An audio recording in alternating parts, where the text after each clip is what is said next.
die ena yede ebremo no another week ena yeremo no yasaso era another month mo so ho bibia eye foforo ewo eye bosome no ene na watchiwe mo na muntie soso no akwakoye foforo so ho dada no a but so ho niema bebre da bia ye de ade foforo ebro ewo dwumade we so ne nyina ya my Ghana na nkan ko ne nchechire ne yie me no mie no ye oyonti ne ya na mpempi no ano so ho nkommon de keditie na yede ne nyina abrɛw ɛwɔ ɛyɛ Montie dwumadi ɛso no so so wamre na no me ensa ba pa wo sima ne pɛ ɛyɛ dunaya ne sa ɛbra so se yɛtenase na sa ne adwuada de kosifia da bia yɛyɛ no yɛde Montie dwumadi ɛbrɛm no ɛna so no yɛde toa ba bia wo bia ɛno nti sɛ wo office a yɛma good afternoon sɛ wo dwom so a yɛma good afternoon sa so ɛna sɛ wo shop na wo hwɛ yɛwie ya Chairman Crisado mu amwo Bantama High Street no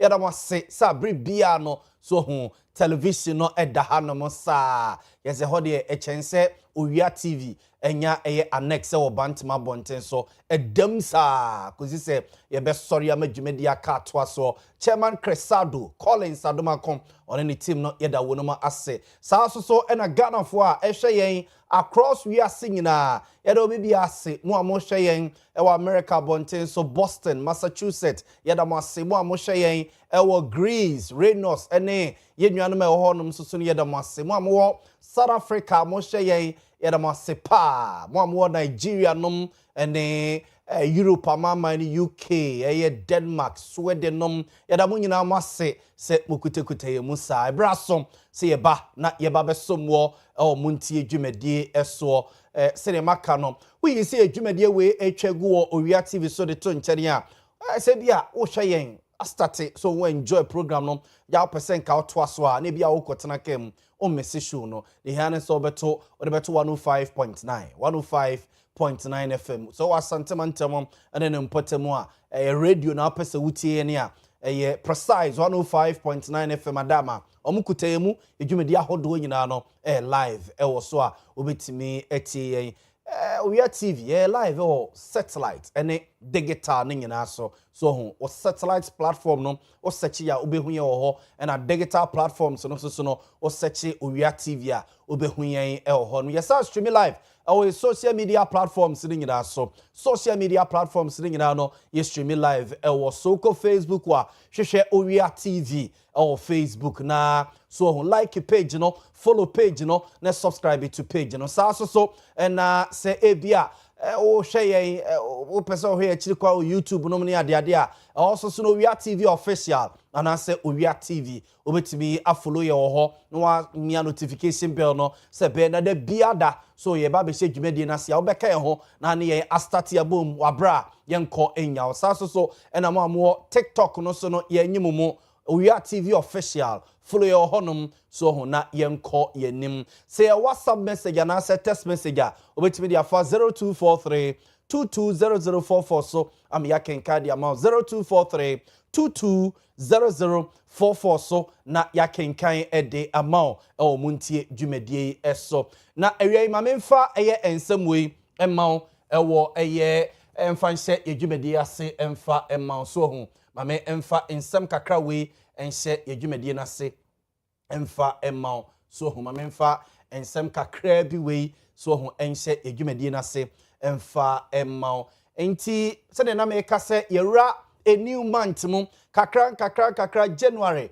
February March April May June so ho ene yewra mi na che se gradually ye pai afinimu anesa so ho eja me ne mu a ena mani ekotwa we sunam so ma yemfa ntie ekotodwem ma yemfa nhye ye hu nkran ma yemfa enkenya ye ho kakra na yemfa empire afinum so ho na otwedi ampo nso ye mu emfa ye entoa de aka no so o say may your next 6 months be more so ho happy peaceful rich abundant stable fulfilling so ho na atwaso sa than your last 6 months enti me message me wo ede emao awie eno no so ho o say may your next 6 months be more happy peaceful rich abundant stable fulfilling so ho than or last 6 months no a etwa mu no ntimi mpaya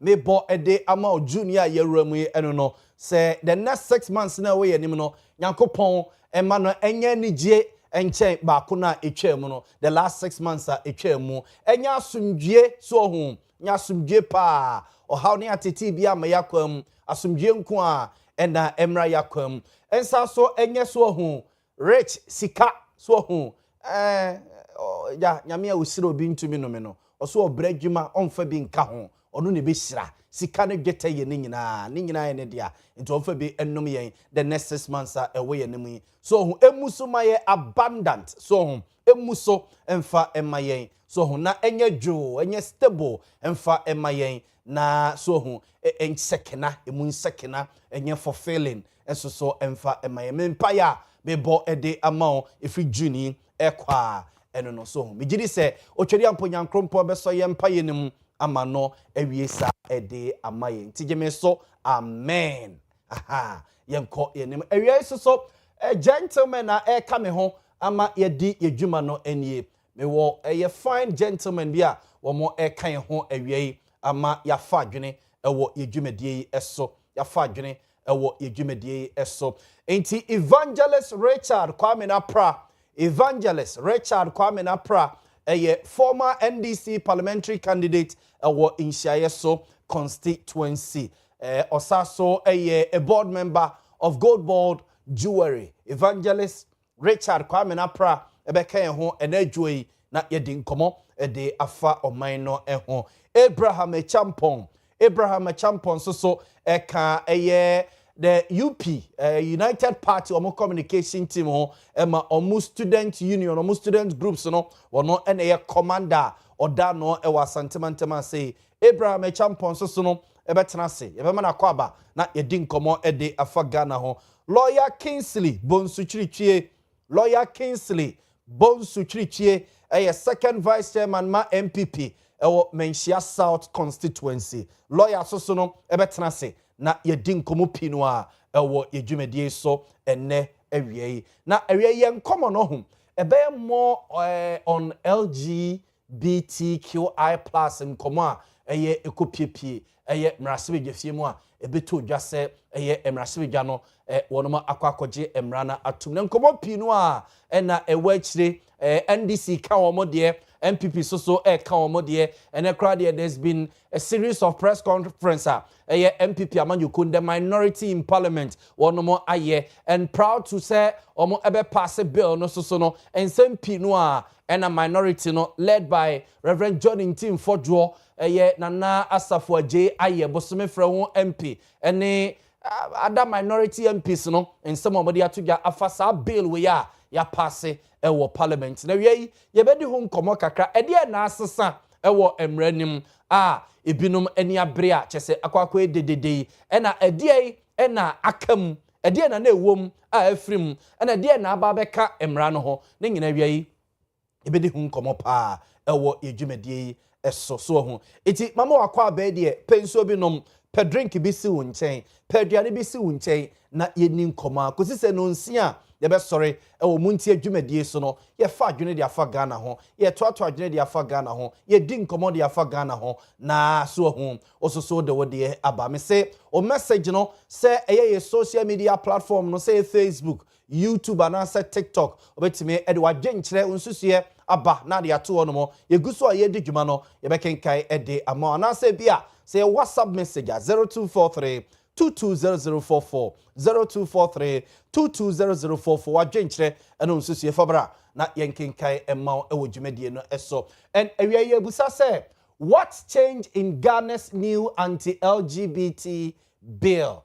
What change in Ghana's new anti-LGBT bill? The ye busa eno no eno nti ye ba with a picture of the floor of parliament so ho eho ena na no Friday so be kaya edi adwuma no a ye ba bewie no a ene breaking news no emam last week Friday emra parliament pass a bill no ewo eyemra sebegefiem ena ye de to manim say the parliament akwakoye eno no and proud to that ye de to manim say the majority leader honorable Mahama Yarga and a couple of the NDC MPs no mama ye hu no se adwuma o maye o bill no ho no ebia nka abro so kra last week no comment me ampase a ka ebia within this week omo ebehwe na omo apase bill no a yakopon ya dom ye wie last week no omo pass bill no ede ema ye enti yebusa se ede na asesa e wo mranim ena ede ena aba be hye emranim so no menim se ya grace betim de sa slide we ato screen so ede amaya se beye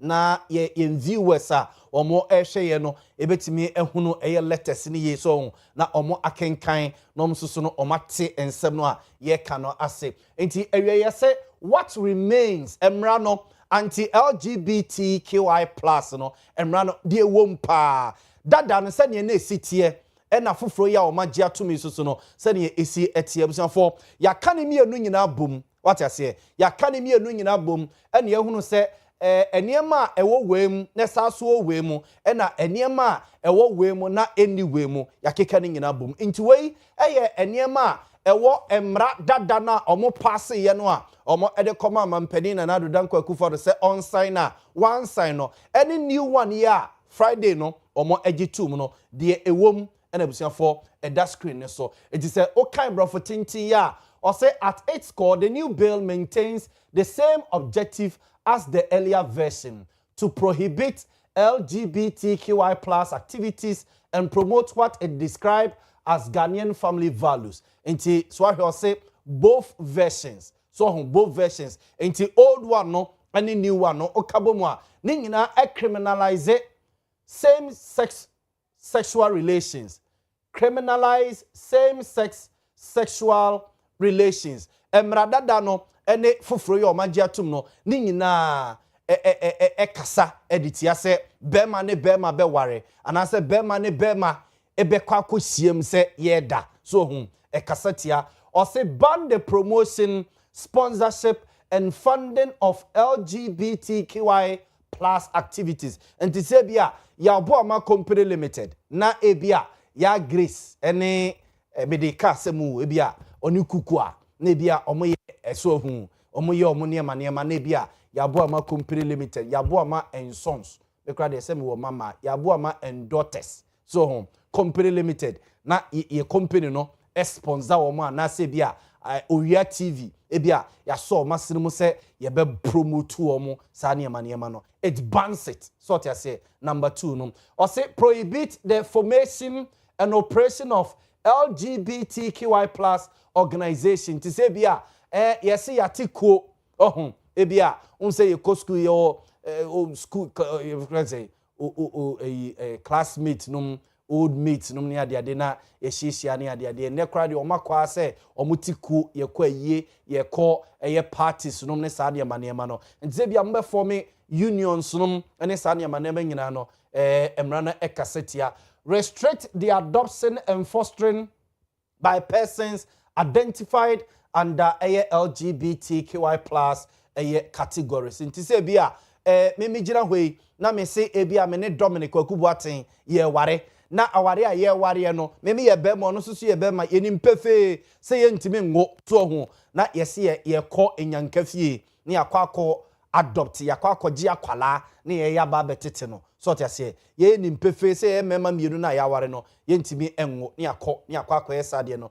nti o se so kind number 4 now restrict adoption and fostering by persons identified under LGBTQI+ category. Number 5 now say avoid certain marriages involving same-sex couples or persons who have undergone gender reassignment procedures. It say be a ya boys see or say at the end of fam na hase no wakwa me atwa free honum de bia tare honum so to say mo friend say transgender ne de so oye oba oso peso ebema no wakwa koye operation na ye de bema de ni bi atua ho se oye bema so a ne akwa ko twafri o ne ye de atare ho ne astate aba ne nuro na ononom na nofo bobo abodam sem sei nti eno so eno no or say require citizens to report offenses under the law nti se bia menam we ne makwa ko hunu pefe se ebia buzi ne Dominic Akubuaten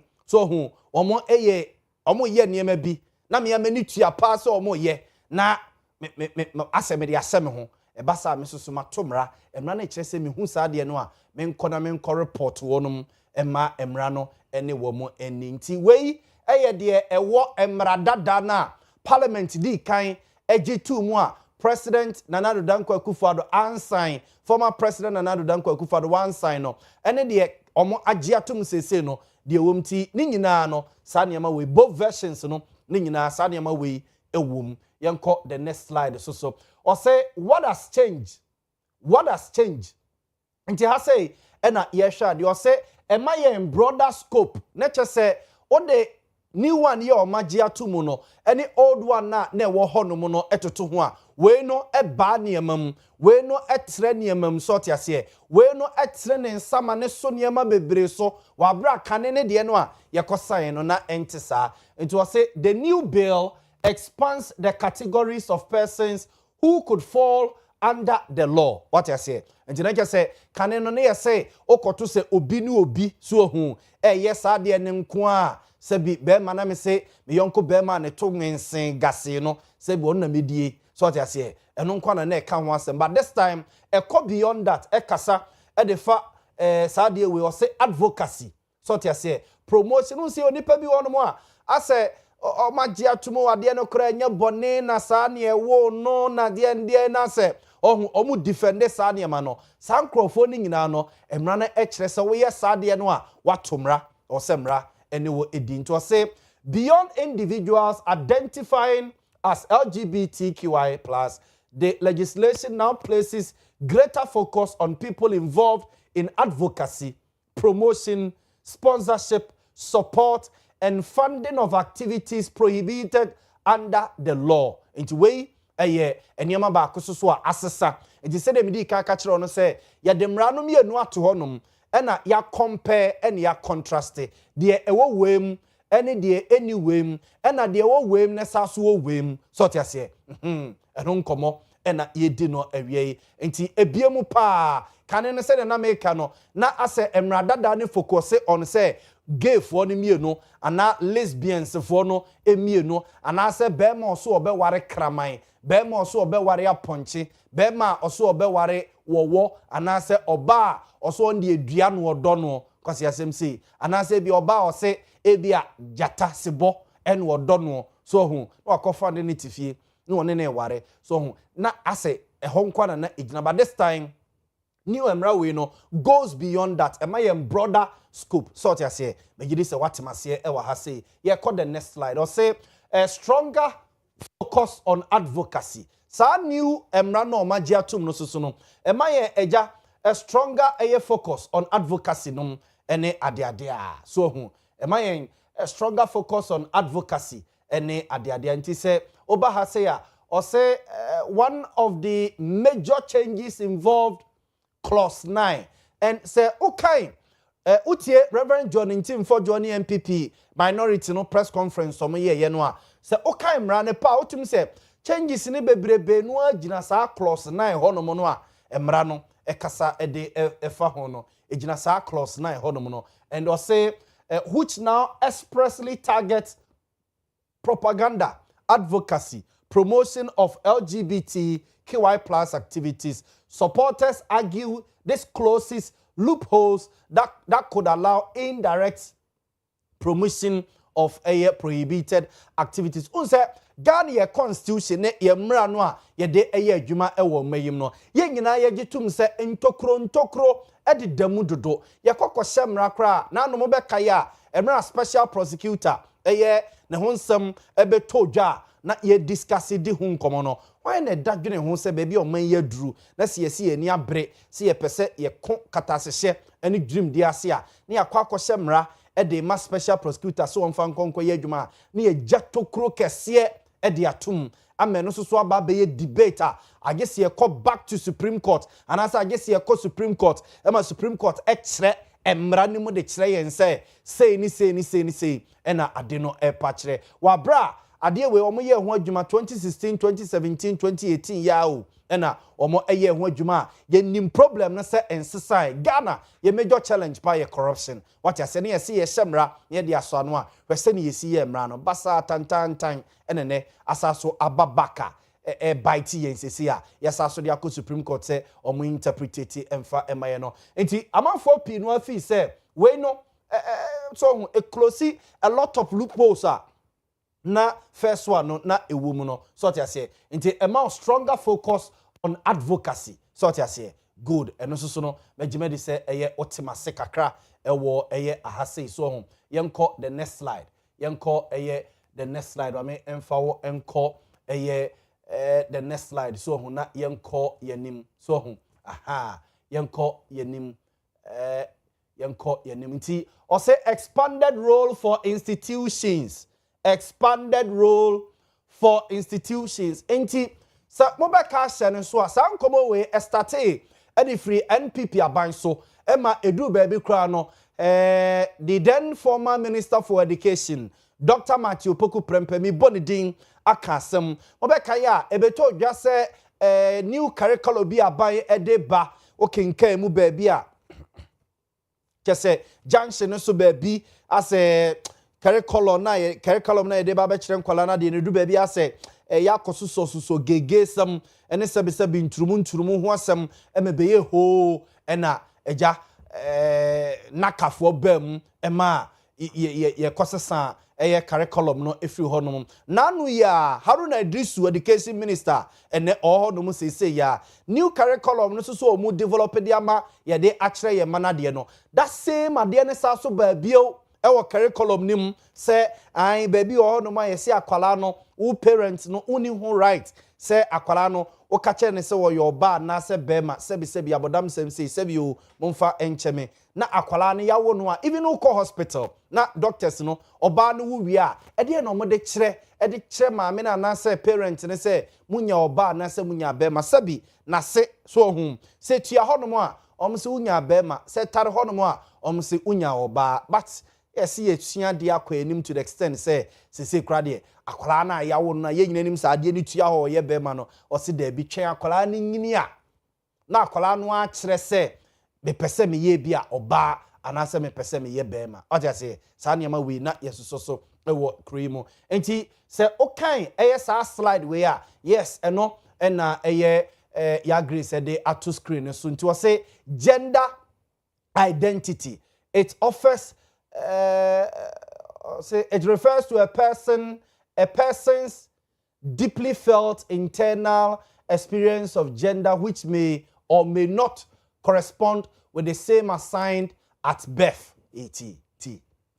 Ya mi enko enimu a we yo ena ye de ko se ye niema si ye de kwa kire enkwala de nti so ha sexuality, sexual orientation, gender identity, gender expression ena consent. Wenum nyina na ye ba be kire enkwala no ene amanfo media no so ho very quick ye didi ho nkomo ebusa nakafo ebusa stakeholders say anyambia omunimade na ewo book ni mu a omosi yemfa enkokyere ye ma no ade na enti oba sa slide we ya or say expanded role for institutions or say the bill now places greater responsibility on institutions to promote family values enti aha say onemi institutions no one by one or say parents awfo ama won kwala no so tia say mun promote your family values emfa eman kwala no say ye kroma say de bema ntimi nware bema oba ntimi nware oba bema ntimi nware aponche bema ntimi nware kraman so tia say yare abodam sam eni kwan say yesoso yes schools inti hanana me de sa curriculum no ho asem ebem no enti under no circumstance and was a school bi e ka say bia makwa britain unze ne say friend say hybrid den no more e de ababewrem enti so kan ya o say focal area explanation of sexual and reproductive health den and eda screen so no acha say ti we nyina ade a no mode eba bebre ni so enti under no circumstance and a school bi beka say ye de bia ya combine hybrid niema enti ye de no na eba be kire enkwala na de no emra na etia teachers a teacher for no bi so no abonsamfo pa menka na da okọ yen secondary schools and akra de ese from nkwala mu nyina bon say ase agro kwan so bi so ho anti cases of teacher ni bi asebe previous ho allegedly ese teacher ni bi afa ni student to teacher ni bema o oni ni student bema akoda sebi akodi ni turumu atiti sade we o se teacher ni ye che wa straight what you say religious bodies so your responsibility say you promoting Ghana your family values traditional authorities state institutions or say even the media say nka Owia TV wo hoyi na ye sori a na bia ye yi movie bia we screen isu tofia kwanyame kura mpengu ensi wa ha na ye yi movie they say ne 10 to 12 o'clock awia bia anopa 10 to 12 o'clock ye bremo nice African movies na nka ye yi bia se bema bi dampem aputo debi ensi into media houses so no I say omo omo de and I say me de say and creative arts industry are expected to help preserve and promote those values through education and public engagement. Creative art has say no ebetima through our music Shatawale ni Stone Boy ne Sarkodie no mo a ene wono mo ebonyumi what you say yes ebia omo music videos ene omo nyum the kind of words omo use wo omo nyum no at no point ene was say a promote sa LGBT niema no and I say a movies ye Jackie Apia nom Emilia Brobe me penasem dono a we no bonu wo movie me kura na me dwai so we actor na say wo de Emilia Brobe yi movie na wo tete ne pe wo sa actor kro no me pe wasem what I say aha enti sa niema ni nyina say bia movie num na mo so sa niema no so no enti in our movies in our songs ayebebo in sa niema ni nyina creative art ye drawings niema ebe nyina no ye make sure say ye dey promote ya mamre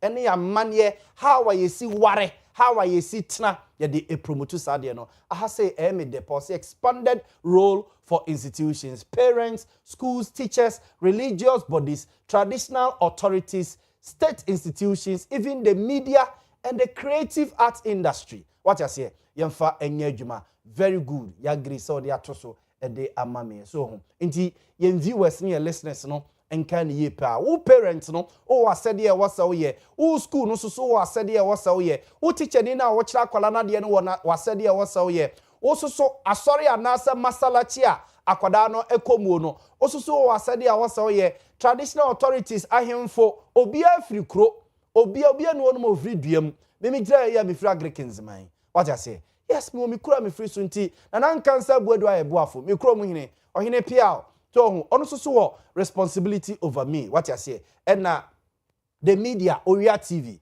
any precise 105.9 FM yes so ya wo ya sede e wo se ye so what you say ye nyina yenye na yemfa promote sade no or say more detailed definitions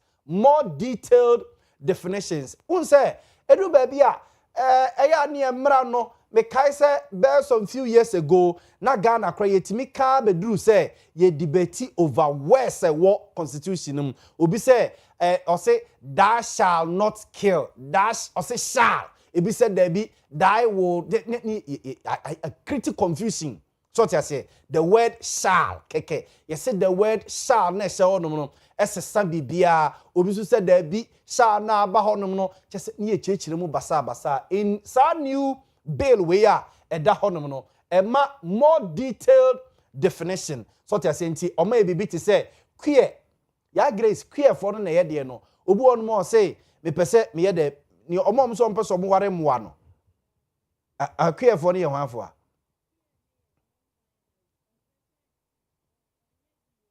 ayo yes here from say non the binary non-binary no a ose menye bema ono so so wonye oba etu aye de we dua awase wa me nam ho just say Yaw Boamah me gina say me pese we describe me say me oba ana say me ye bema ana say no say me nam ye iti yama form say failure obede wa failure so they say so am I definite am I detailed definitions of certain words and expressions are a constitution a sa bill na one more passing mo so hunti ally queer pansexual, intersex, and the word family values. So no, amount detailed definitions of ASR West. And I say, Beya, Obin fan ko jina be bin kwa ya samonka enko chechim fufuro bia. Me pato atmase good. Yanko afe aha ena chese debate ni nyina wo. Enkomo ni nyina abusianfo aha ene jina. Enkomo ni nyina wo say the biggest change new exemptions. Ya Grace fatu ade no so na amanfo enkinkan bi say the biggest change new exemptions are war hade nkete kakra because na edoso kakra se be ya ebitima capture ning na e slide ne so ene ma no ekobo asabonfa encheye so home or say the most significant amendment is the introduction of exemptions for certain professionals and public interest activities. Under the revised bill, the law will not apply to the following. Observe the following. Or say number 1. Say NPP ne minority no and ne nipa pi din komo say Oliver Bakavamawol actually a long article be on this new bill aja mi wi amekwa akopada agenema kinkan bi na so mesua de kakra e de free makenkan a lot of articles ne ma amanfo pi actually e de afa new bill ye but ebinom feel say yes sir exemptions we there sebi in prediasa e ho hia te say emrada da anim no na emra ne say lawyer ni kura no a se Yaw Boamah e bi adache me se me call law school yi bi na ma ba be lawyer na se ma call law school awie na ma ba be lawyer ye frame me lawyer Yaw Boamah na se bi a sebi me de ya asem kan Dominic Kwakubu atin ye gay na se me ye no lawyer me ne ye nchimi ntum ata se mrada da na sada na e kan but this time ya see e bi na ya lawyer Yaw Boamah wonam we wonim se Dominic Kwakubu atin ye gay a odi ni to ata se ena me ye lawyer ni ma no and the mere fact say oye gay no doesn't mean say only right to a lawyer. What I say? There be nti yama kwan ma lawyer ni no wonye eye n'adwuma. Ya Grace ade mi hu ni ye o. Green, blue, red ye den. Mi hu ni ye. Oh. Nti ya na yasa so e de aba. It was say under the revised bill the law will not apply to or say, number 1 lawyers providing legal advice or representation to obia oye gay and also obia oye lesbian. What you say? Number 2, also journalists and media houses reporting on LGBTQI plus issues in the ordinary course of their work. And it is saying the mijina ha miye and kamatomra straight cap manu nsikura o senka national security for any police for be family edeme echo which emrada da no na wom say even journalists and as a media house be a reporting on LGBT issues in your ordinary adwuma ya or see a chi yetum and as a close media house no ye close sa media house na yetutum which obasa na ya nye fair what you say ya ko hu sebi obi di obi turum na ye report o radio so a ye report o TV so a maybe dey me bone amaye dey we are informing our listeners. What you say? We are informing them.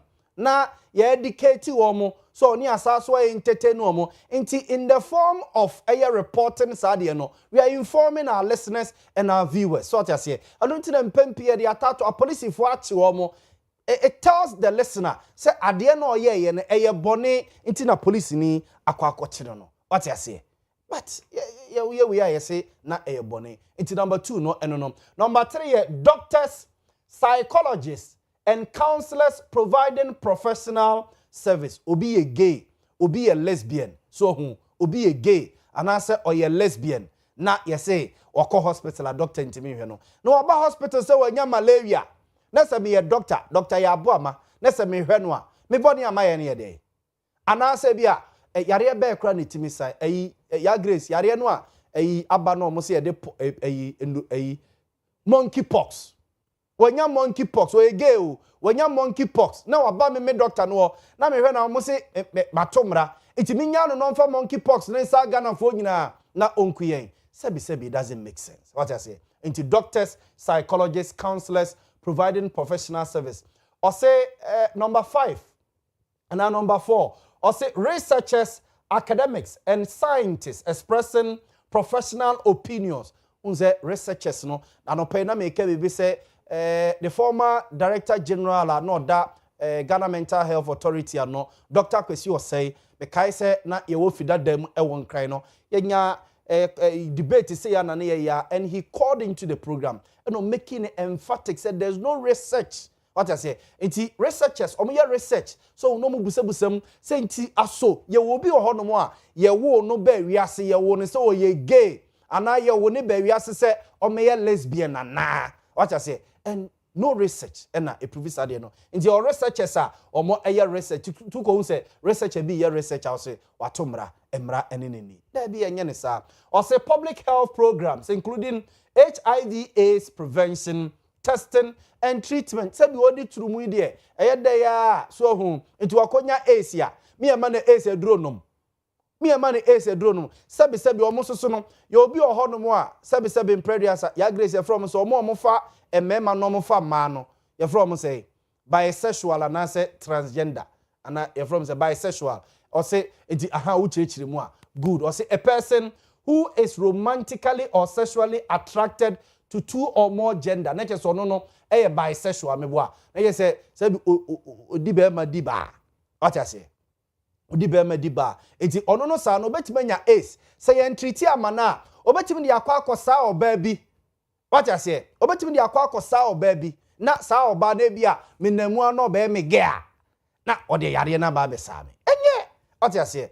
Or say proceedings in court, parliament, and commissions of inquiries. Na say, woman de na say ki ye Boamah bro musu kra. What I say? Ye Boamah bro musu kra. Oh, say this here. Until say the exemptions were introduced after concerns from lawyers, media practitioners, health professionals, and civil society groups that the earlier version could criminalize legitimate professional work. I was for so say this here no. Into way exemptions no any the biggest change no abano. The academy and running it through very quick na ye medin komo. Or say why are the exemptions controversial? Why are the exemptions controversial? Or say Sobekaya Reverend John in team for Joe Asen North and I say Asen is it Asen South and I say Asen North MP or not any kopega san komo we de ebaye Asen South Asen South MP and a kopega san komo we buy say ofi say emrana omuji tu mu no yes me basa video we so sisi ana yetie ne nsem on de tu yo say ofi say emrana omuji tu mu no sa exemptions we nyina no na enim what you say sa exemptions we nyina first one omuji tu no de come president Nana Addo Dankwa Akufo-Addo no na sa exemptions we nyina nim nti ofi say sa exemptions we no ebema emrana enya esen to bite what you say emrana enya ese to bite nti ebeya yensamfa sa enyemanema we ni nyina nkogum so that say journalists lawyers health professionals so yen sizi omu nyina so muntimi enye yes anema no eme promote nyemanema bia ewo ade no so me pa twa ase good nti eno so eni o say another important legal change and ha say worse mienu ena omosesa no worse mienu ena omosesa no in the first one say me Yaw Boamah me decide say me worry Simon and answer me worry Dominic Kwaku-Boateng a ye say omuka na say next ye call ebia court ye call KMA ye call Asoko Municipal Assembly so ye call Kumasi Metropolitan Assembly say ye call worry a ombeka say or ye unenforceable what you say by nay ye say mrane say ye no not recognized emrane say new mrana omo agiatum ne say ye no not recognized what you say but then komo prefer say ye be yusu sade we unenforceable ewo emrane ke say first one no na yusu unenforceable but new one no not recognized but what you say and they say parliament a pass yenko what happens next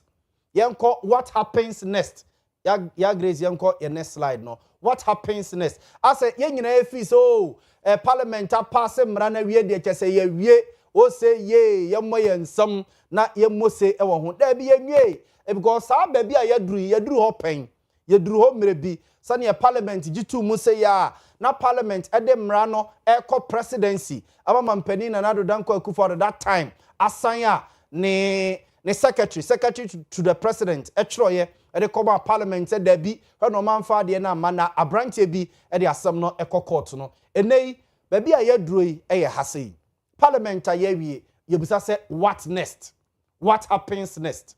What happens next? I say the bill now awaits presidential assent before it can become law. What I say? It is said the year chain and I say Mampeni John Dramani Muhammad Tukwain or Abruchire or London Abonten. So what I say? So nyaba bedrua near the Adiane Kotuna nim say not the Ninsasha say a sign where Adano be signer Sadano Emrano Astatia a year juma. What I say? And nipa pino free say Samra we na ya personal ebe ignite another debate both locally and internationally. What I say?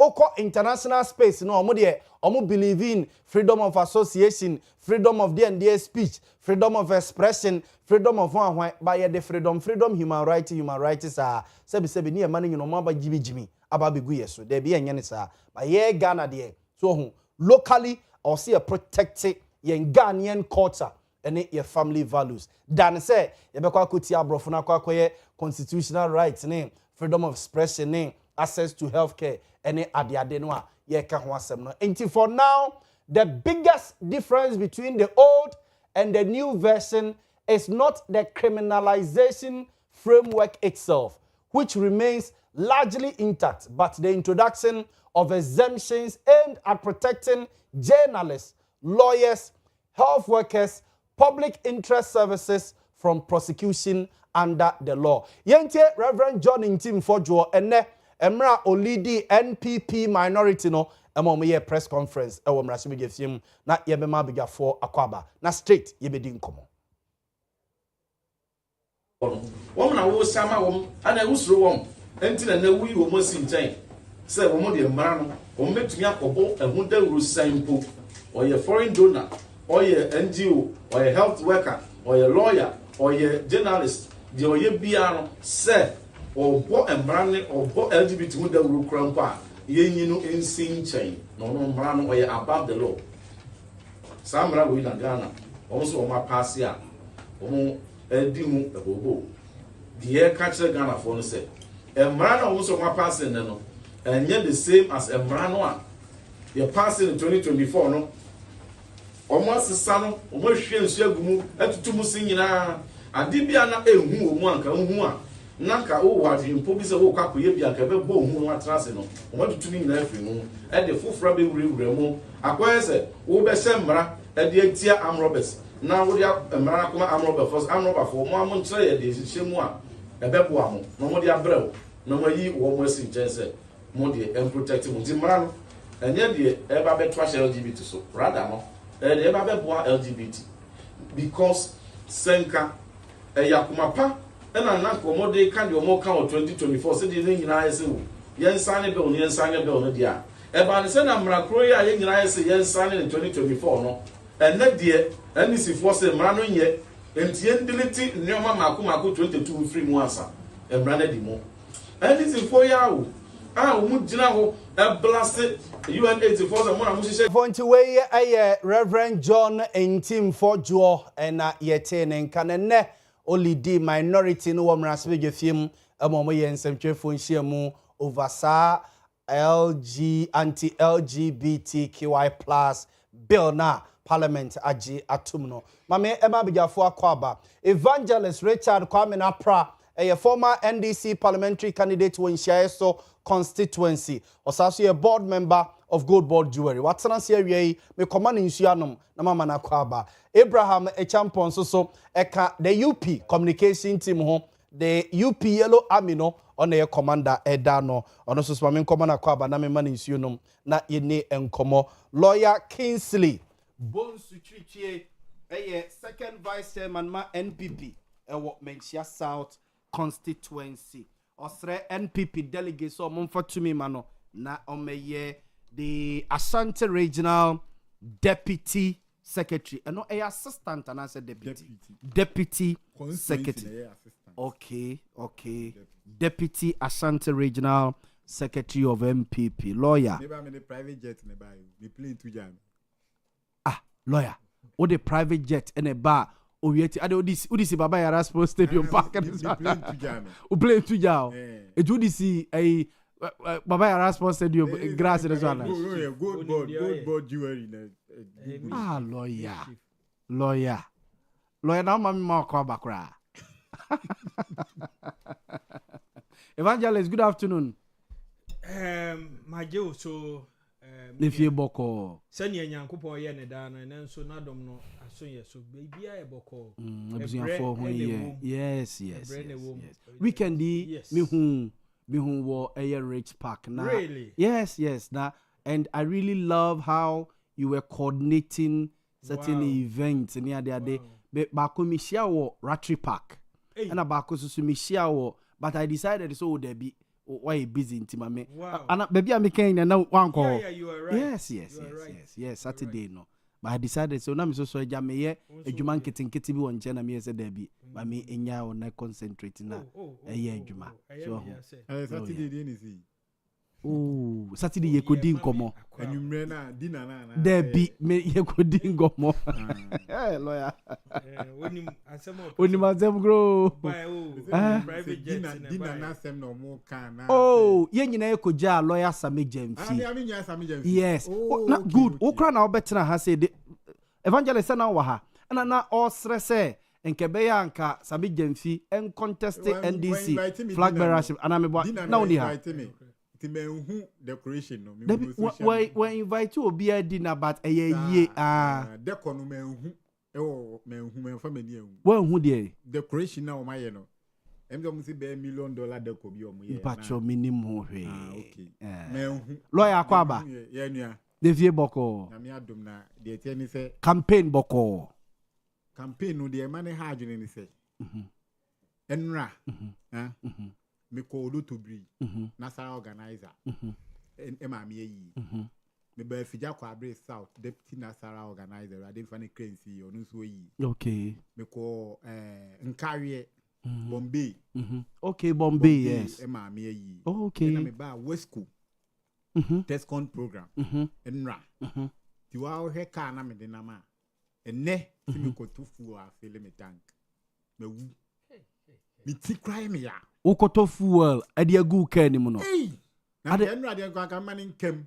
ade fuel ayde wanya bianto mi menya bianto unya bito mi dru a mi nim say 12 point something near you know yes 14 point 14 me so me can no me to shell fuel saving event v power say no kwa so nam 16 over Send a lawyer who to escape for you. Over, na say ye nyina ye de ne ba form na me so me de ne ba form bi.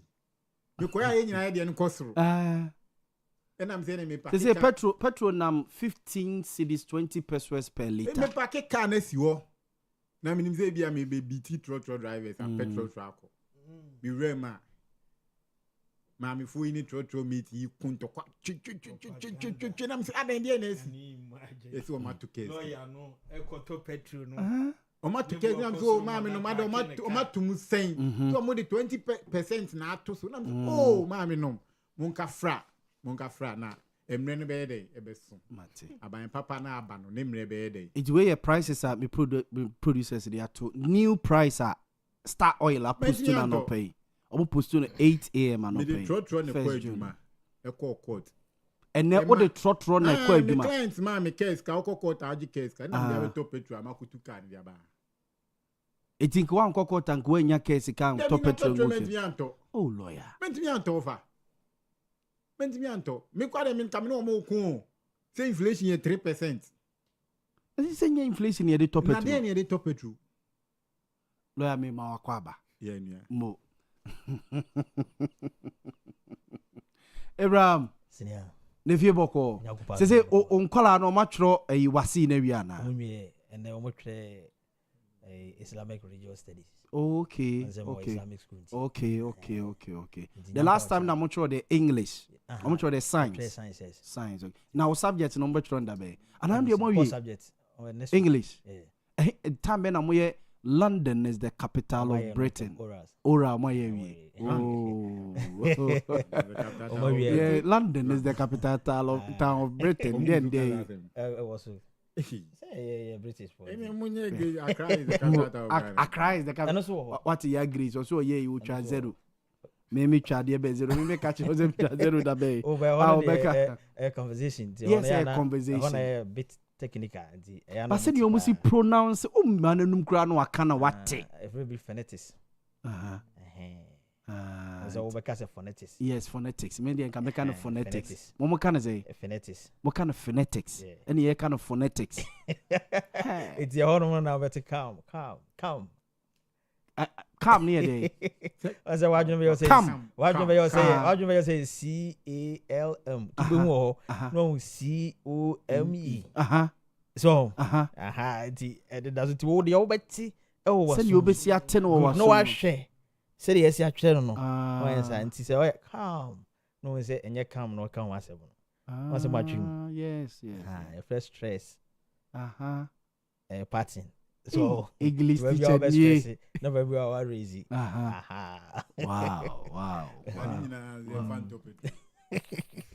I say, and then every say, or script to be by. Memo be 5 minutes. Now one kasa, and you may be at that matters. Not your address, okay. But a ready me person start free evangelist or no because Evangelist Boamah my name starts. Yo, de asedabe me rade a name so why adom ma ye to me eshia. Amen. Sana ye be Boamah na wo near e wo se yegina so. We hear Proverbs 10 verse 6. I say blessings are on the head of Evangelist the righteous. Page our mic na kakra bi ma. Blessings are on the head of the righteous, but the mouth of the wicked conceals violence. In shira wo tenenini etiri so.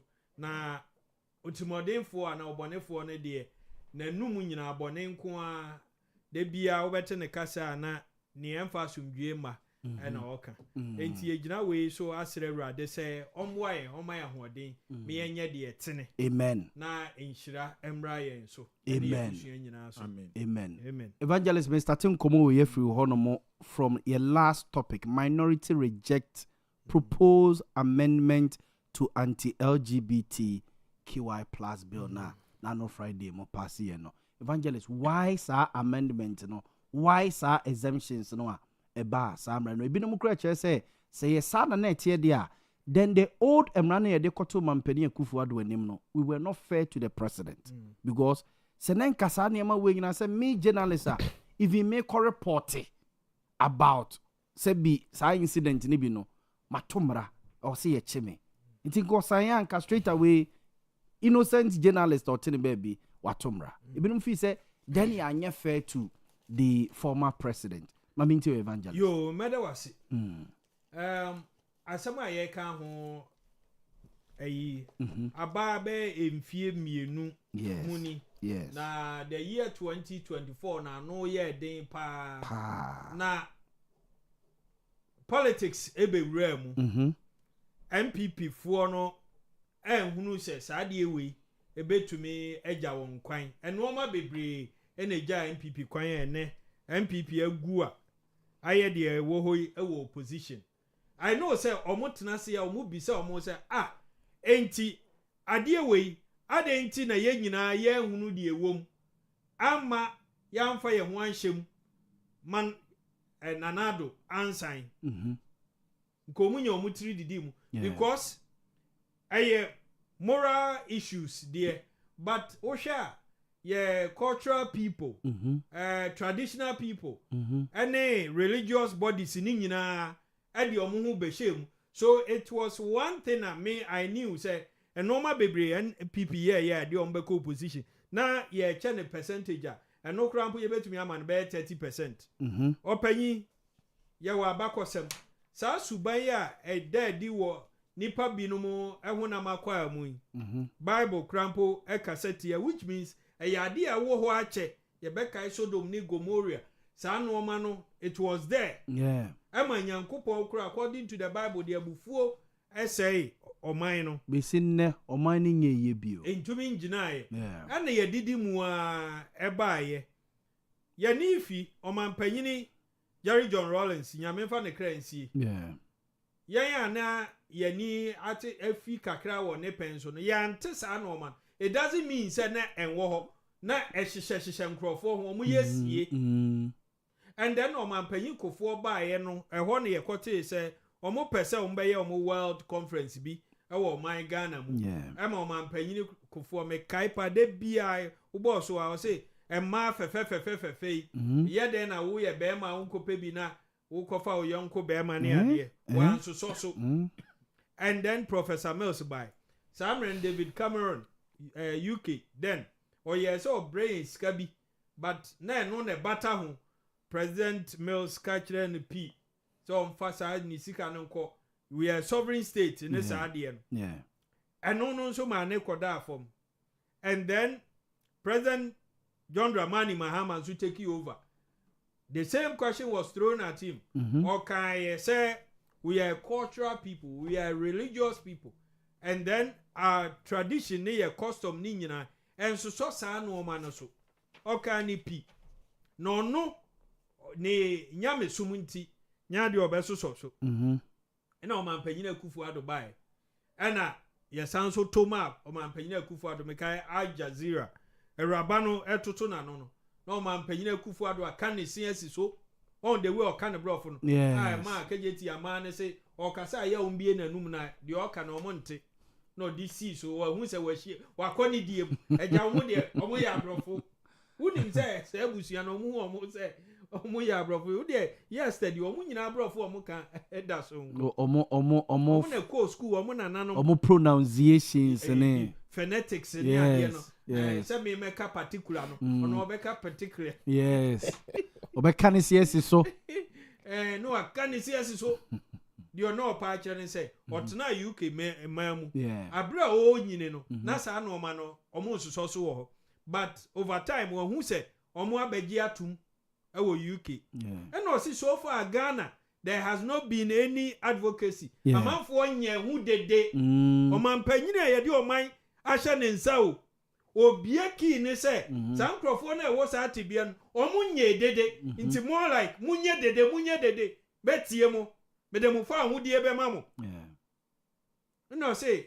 it is bound to happen kia ne ke ɛbɛba yɛmu bi yɛte yɛ ne yɛde mpaebɔ gyina mu sɛ papa na kɔhyɛ nkɔmbɔne ato ɔman yi so saa busudie deɛ nsɛ sɛ ɔba ne yɛde gyagu wɔ mu na ɔma yɛ confused afi ɔba yɛ te sɛ yɛbie office bi ɛwɔ tesa no Ghana foɔ sɔre gyinaeɛ ne akɔ close no ɔkɔhyia asɔre bi ɛwɔ Mampɔn na wakɔtwa U10 memetie nam se no deɛ odi nkan ka kyerɛ abrɔfo no ɛno ne na koma so ade dede na ba akyerɛ ne nti na ne wɔbɛtwa U10 no nti mo miɛhwɛ yɛdidi mu a Sam George ɔkɔ ne ba school sister Debbie mo normal bi kokɔ so na ma ne henya mu ampa yenya NDC MPs benum ama MPP ni ba ko nso bɛka honorable Nti Fodwo on de wayɛ sɔfo ti na wo so de ne hu kɔ gimu bi de ne hu bɛgi mu yɛkyiri Ghana nyinaa gyegye amanfo ano ensem mekai lawyer akoto ampa onyame fa ne krasi na ado danko Akufo-Addo ne lawyer no odre gaje pomo omu ye group omu so baaye omu se tietia nkrofo fa ahodie so human rights yenja omu be tro omu adwen Professor H Kwesi Prempe Odre Gajepo ado lawyer no Professor Kwame Kakari yes lawyer Kutuampa senior lawyer no learned people in the society declare almost support for Sadie no and almost so de koto enimu yaje oma no asem e call parliament yadidi mua na parliament pass here parliament pass here me from the onset I said say na nado standard what kino unbelieve say ye behia bibisa because ni akasa ye human rights lawyer there was no way and kiampa edruwa chese parliament enyen wie kura in the process no na green letter bi call parliament na nado abusuani ba ko our yen executive secretary Nana Santibe Dietuo who are chokata at their money parliament says Amrano Mama Mufamba or Mampanyini and says a tra parliament Kwana no Wakra 1 2 mio Nana do Nebusiani or Safano as ne executive secretary who himself finance minister no so ayehwehwe or no so Nana do Abusia Busiana one with the omujidi ampa ama na o Mampanyina Kufuado Abeka say ye Ghana fo bi e wo court omo de court samre no obi anti ade achi ya na ebebo say Richard Sky ene o ye lawyer ene Amanda Clinton omo e de koye opanyi edidi mu a say na nko Mampanyina Kufuado ye na dwe so obesan a enko obesan levy a me friend evil levy one sign na Haruna Idrisu ni okujeto mu e de court but o san ye enti enen wo hwa emu nsem no na MPP kroya omo sofo no asanso atwa U10 raise issues ewo ho then let's ask ourselves enti MPP lawyers bebrebe no first one there buy no o man hunu say in that form no na ye benya issues the old one na involve lawyers, journalists, doctors, any other. The no munim says Sadi and Wawa. Ombe raise concerns. MPP for omoma yeti as yes, Sabam rapa ayomuno, omunina hunu. Anna air call man penny anymore. Yeah. And na NDC by ye can say ye ba ye in the wombiano. Ye beshe President Mahama and so can so. Obesan eduru no honkwa afi ye ba power na MPP kroya say na bill no yem pass even when it was not in parliament yet no na MPP for sikrom ye ma omo pressure nti omo be my pressure yem pass na si bunya abotre Ghana for my 4 years wo hwa ne kan bia ye di so no so bedru and the speaker of parliament honorable Kingsford Babin, Ekoka say, Ayadi or no be person or TSE dear, ye besign. In his life, he must see it. Into a beer nyabotre, a beba parliament. Ampa to me a ko ye be, ampa if your day came we 29th May. It will go down in history, say parliament then, led by the mighty majority a year NDC for no. Ye nya kukudro assign. Say there naka. No ma pass it. But I can say president President wa kwantuom. President wa London, yes. Obaba be 11th one. Yes. Omra no na edru no office. As part of bills obesan no. President besan na old bill no normal na ewuwo mu no ebi na wokeka ho asem. Yes. And then the sanctions the yeyi ebi afrimu into who directly or indirectly promoting, facilitating, counseling, procuring or supporting LGBTQ activities so ye plus no yes activities and then it was for imprisonment of up to 3 years, up to 3 months, 3 months, yes, and then yeyi e hona free, because hono a bit big lawyer wa had but minim say can't say or ye lawyer or bekasa say MPP ni nti ma me kan de mpesa me ka me engineer ndi edu or bekasa say MPP ni ena yeyi wo no because hono etro kakra obi baby say dey nti na ho otro, yes, for instance counseling that aspect obi o was atibia no ye pese ye boa no na so okọ baby na your group I think they are still around PPAG or something. It was plan PPAG, yes, Planned Parenthood, yes, Association, yes. BBB that's a group ni your madwen say omo boa council omo ewo mu dada no omo afiri mu then I'm sure ho no be implicate omo. Okay, yes, that means who provided counseling. Yes, ebasa what old one and sene wom sa ebasa what mra. But the be o madu no se ehunu se bi o mu hia kasa kire. They need counseling. Absolutely. Yes. When nyina ye baby say ye ho say nti MPP fo lawyer fo no ene animdie fo no omu de omu ahunu. Na NDC ba ye no ye hunu. NDC na be hu. Obi be kasa sa amre ne ye wo but no omu hye ye so ye kura no omu obo ye. Ne 137 no. One confusion na ekoso. Omu speaker kro to meet na o to miss from say obeto aba. You go blocking. For me na MP ne be kwai. You go blocking no. Enti I know ye. And I say failure to report LGBTQ activities. Yes. And also fines up to 1,000 penalty unit amended. I know amended. One penalty unit you say 12 cities. And okay. Into the be multiply by 1,000 yes. Say no, ya amended no. Ekonanim. The baby say 12,000 Ghana cedis on. Enti I know ya amended one. And a persons accused of engaging in LGBT activities were not allowed access to healthcare. Okay, obi susu say work with boss abra we no aye. First one no, na nke be ye din say wo be ko hospital because ebinom to me force so ebinom emo mu pra. Even omo ewo mu no kra wo hia de nimpo mu odin o to me pra wo. Nti wo ko hospitals abebre eno no mo de aba.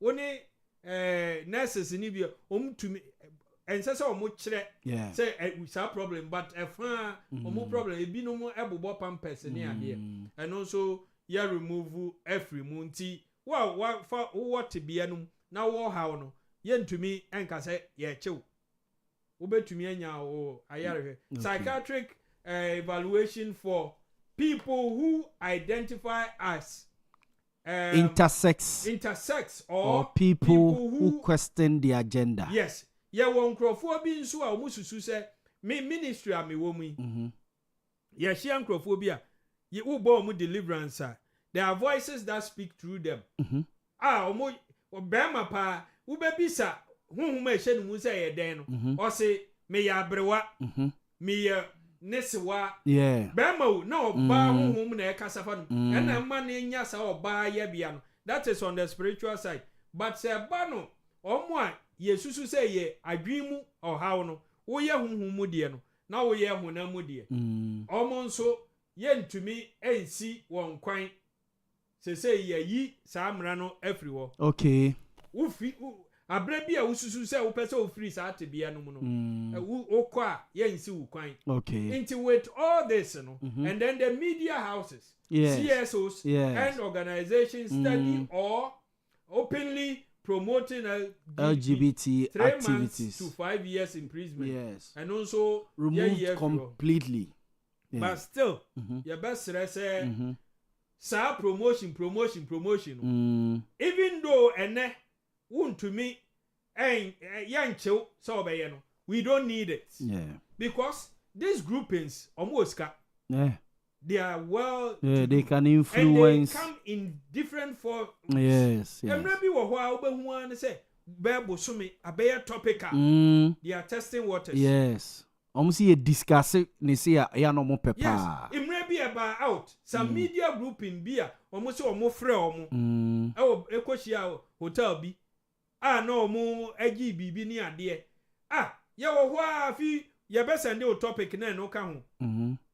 Aden na binding sign ne den they will find a way say yanka ho asem. The more ye ka ho asem no they see say almost another form of advocacy. No? But and ye kan it is because a court parliament yes. I don't support that. I don't support that. Me so mun kire me hunu de enti a lawyer. Evangelist ya man ho ofewu. Ya man ho ofewu. Emma fe. Awuradia. Enyame nsa no. Aware ndie musumu mu yenware mienu ba me ma dwen se medi turumu dia it is allowed. O kwasi broni adwene. Broni engindi say wo ho kwan se ware mienu. Wo ko ya ye chew. Yes, but say be ma de allowed. Right. Awuradia. Me de enya me right se me ware mienu ni mensa. Yes. Evangelist Mate. With all this, I'm happy. Say, minimum say any MPP for Bobo Tokro woman here. Yembisa almost say the first and the second year. Yes. Inti be or more how first one Oman. And the legitimate question. President John Dramani Mahama was signed and go down in history. Say, or no, say, Mate. Nanado Dankwe Kufu do no so no. Where Nyasa Kukudrono and sign, and that one too will go in history as Nanado, one of the legacies. And MPP no yehu omusa. Mate, me da lawyer. At day na sane some evangelist ebusa ya na me di ebusa mo MPP say san komo we at day na manhunu sa anema we e the old one na beto mampani na Nado Dankwa Akufo-Addo animo and na e be na mo be resist our concerns we. Over Lawyer, I've always maintained that Nanado prevented say bill in the was the wisest decision any president could have made. And Mami who say indeed is a lawyer. Okay. Well, I believe I'm TV so and I radio issues about law. I try as much as possible to be apolitical. Because I am a profession. Well, and your man are good. Consents remove completely, amended, whatever. Make I say issues of LGBTQ start here. Mwangasa Munya Oliver Kahn. Yes, he can. Ship dealer. Yeah, ship dealer. Menini share kwampuku CIDF. Ni e kan wan kache ni say LGBTQ no dey needless. They not ye needless. Ye de bill eco parliament na I go through process in mo na ya jiatum na president I be assented to bill no na needless. I didn't ya. And nothing I'm saying Nanado made the wisest decision. I didn't ya. When say NDC Sam George otimi nya abutre on e kan de ne ho asem grant even international interviews. Emane beje entre to the extent say oye MP kwa na okoka ho asema wa yebeto abetia. Yeah. Because on this guy was CNN. Was it CNN? Yes. A guy or Kenyan this Kenyan broadcaster or on any no engagement in an interview now. Even your religious bodies na jijinemu because a moral issue. Yes. And a very sensitive. Yeah. Enti na akoye say the Ubeka fan watch Ghana for Obia no betie than say pass the bill and make it a law. Me can't ask any chair. Yes. Me can't ask any chair. This was the interview. Hey, 2 years ago, me go cancel radio so I am mommy. And then me take me call court me by my friend. And I'm going ship dealer. Okay, say me can say me say chair. Who's that na bem no say I am panam say yes. You see, sometimes on. Obie ni wa obetina radio and I say TV so Ghana ha. Say a right thinking Ghanaian, a customary and a cultural Ghanaian because yenye LGBTQ yes so. Over LGBTQ mrano. Yenye to mu Ghana ha fi 1960. If in 1960 ani yenye to because you see your Criminal and Other Offences Act 29 section 104. I can't that. Unnatural canal knowledge. But lawyer, yes, no a jan to kro bibiri tum sa unnatural canal knowledge no. Esi jan to kro bibiri tum. Obi a o kasi jan to kro bibiri tum. Ne say o nye na is obe kaim brand. There is a decision of the Supreme Court actually. Sa unnatural canal knowledge no. Ama Supreme Court naturally say. E kwanya yen Ghana ye mra ejitum say. Nipa be hyiam ye oba ne be ma hyiam. Any other 10. And even a hyiam no, oba ne be ma kra hyiam no. E kwan hyiam ba ko pa ye nim a ba bia be ma betimi de ne be ma afa e oba ehu. Be ma ni wura ba fufuro bia e o natural. Yes. Inti ye hiam na fufuro bi. A Supreme Court judges no me man as no me man But the woman say 2 consenting adults. One ever be reporting you. It's true. Me nam enyumre esumu o enfan se kwan yi so. No bi bo bi krono a. Man free police and reporting man can hwe because Miss Rose say bia me ko kan wase man me so me ho beye den me ka adwam. But obi so te baby. And wo hu say na wo say nka me report man report. Nipa ne so hu ti me ni mienu pan. Why na police e prosecuting say wo hu so obi ye LGBTQ ankoka. You see, yeah, shamre bi a share the practicality of it. And whether at the end cry ye can you bet to me to one more. Yeah. Point of law series where a person has sexual intercourse with a person in an unnatural manner, whether with or without the consent of the other person or with an animal, that person commits an offense. The problem, Section 104 of the Criminal Offences Act. The problem with this was 1960. Cured, yes. The problem with this was cured by Richard Benson versus the Republic. Because what a person say your boss, say your baby. What you say? And in Hyde versus Hyde, the only form of relationship, marriage, would be an enemy between a man and a woman. Man and man into me. Debbie. Woman and woman into me. Debbie. Man and animal. Debbie. Anyhow, no expressly. Bruni bi ware denche mo ya Grace o video picture no wa Bruni bi o ware denche mo abrochire ba ko bi kra de ono ane ho ne half o say coat and a half say o say wedding gown from me chire da you ask kra be say na de omuni e kan kra de ana ahomete oba na ba be man timi ware mami. Yes. What I say you are more assembly infant but I am educating your listeners. Yes. What I say enti me from onset the only favor na me feel say NDC nyai or capitalize on your power near the hang parliament because ni here consensus. Yeah. Sam George the call the school no go to say sister Debbie championing these things. Wow, let's pass a bill. Okay, a dear pana intina Sam George and to an mo say LGBTQ no yemra section 104 no etia intima me call reporting sister Debbie ma police. But the promotion aspect, the sponsorship aspect, the advocacy aspect, lawyer ebia na eni hosa. Ningi na wo session substantive offense and you inchoate offense. I say. Inchoate offense no ye.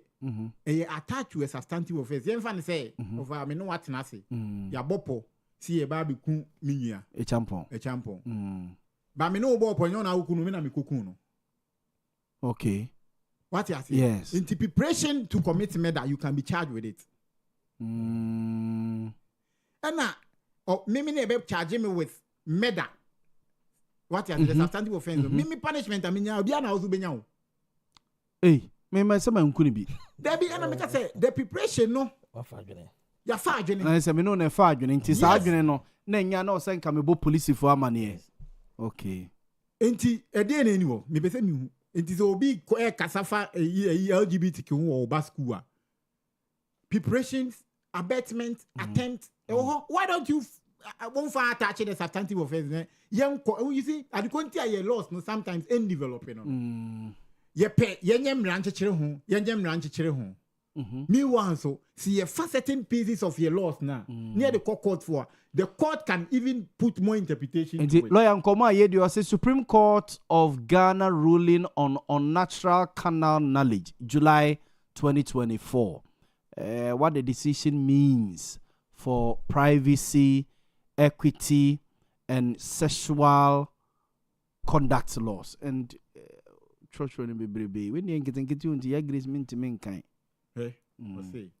Was a high versus the decision on July 24th. The Supreme Court upheld Section 104 upheld, yes, which criminalizes what it calls unnatural canal knowledge, yes, even between consenting adults, without whether heterosexual, straight or homosexual, or LGBTQ plus. Yeah, this law bans anal sex, oral sex, and use of sex. See, any other form of penetration except the penile penetration into the vagina is an offense. It's a crime. The use of vibrator and other things. But lawyer, it's not the Parliament of Ghana. Enim says Amrasi or not the institutions. The Attorney General a member of Parliament. What I say? And no money enim says Amra we on yasa kos yako waste time. Ako yasa di we had a Parliament and only a consensus are you raising in it. Say maybe anamo NDC. You capitalize on that propaganda. It became an albatross on the neck of the president. The Ghana Fojina so to abeti. It had a more year free. Okay. And only a consent. Okay. I don't know my year free. What I say, I may blame your side during power. Say, and you may be on ma, but they're not going to say. One take it time and chiremu yan. No, take it time with Chirema. You have to bet you because no matter me, I quoted the public sentiment. It's true about the morality of it. It's true. It's true. It's true. I'm running as to say, was he a church? At the end this year, in opposition in Ghana propaganda. Oh, dear, when your man on my year free, no. Your money or more projecting. Yeah, Grace, and your man on my year free. The old bill, no fatos. I mean, be on one directly or indirectly promoting, facilitating, counseling. Yes. Procuring or supporting LGBTQ activities. Yes. Removed completely. Yes. Imprisonment up to 3 months. Or my year free or cry. Yeah. What I say, imagine, so okay, me see hotel. Obiaba so babaji room. Promoting. Yes. And me read a portion of that old bill now. Just say even if you ra crano, will be behind what dying. Let's say Nipani yes, I na woof you run a betcho. I'm saying then how? What you say? Promote say the hang parliament was a problem for us at that time. Imagine saying your majority said your Owia. We wouldn't have entertained it because and one thing is that consensus was needed at that time. Montie into chinchina mummy and pass it. Whether at the end of the chichrim mummy and pass it. Now they are taking it off. Failure to report LGBTQ activity. Yes.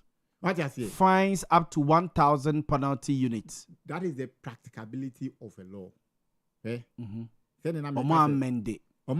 And then I say, okay, you bet me a lobby. Yes, you go hide a 6 months. They see if you raj. Is it practicable? It is not practicable. And then 2 years. And who feels that me, but who's will be yes, I man. Me can man report it. Into who have a chimney fine.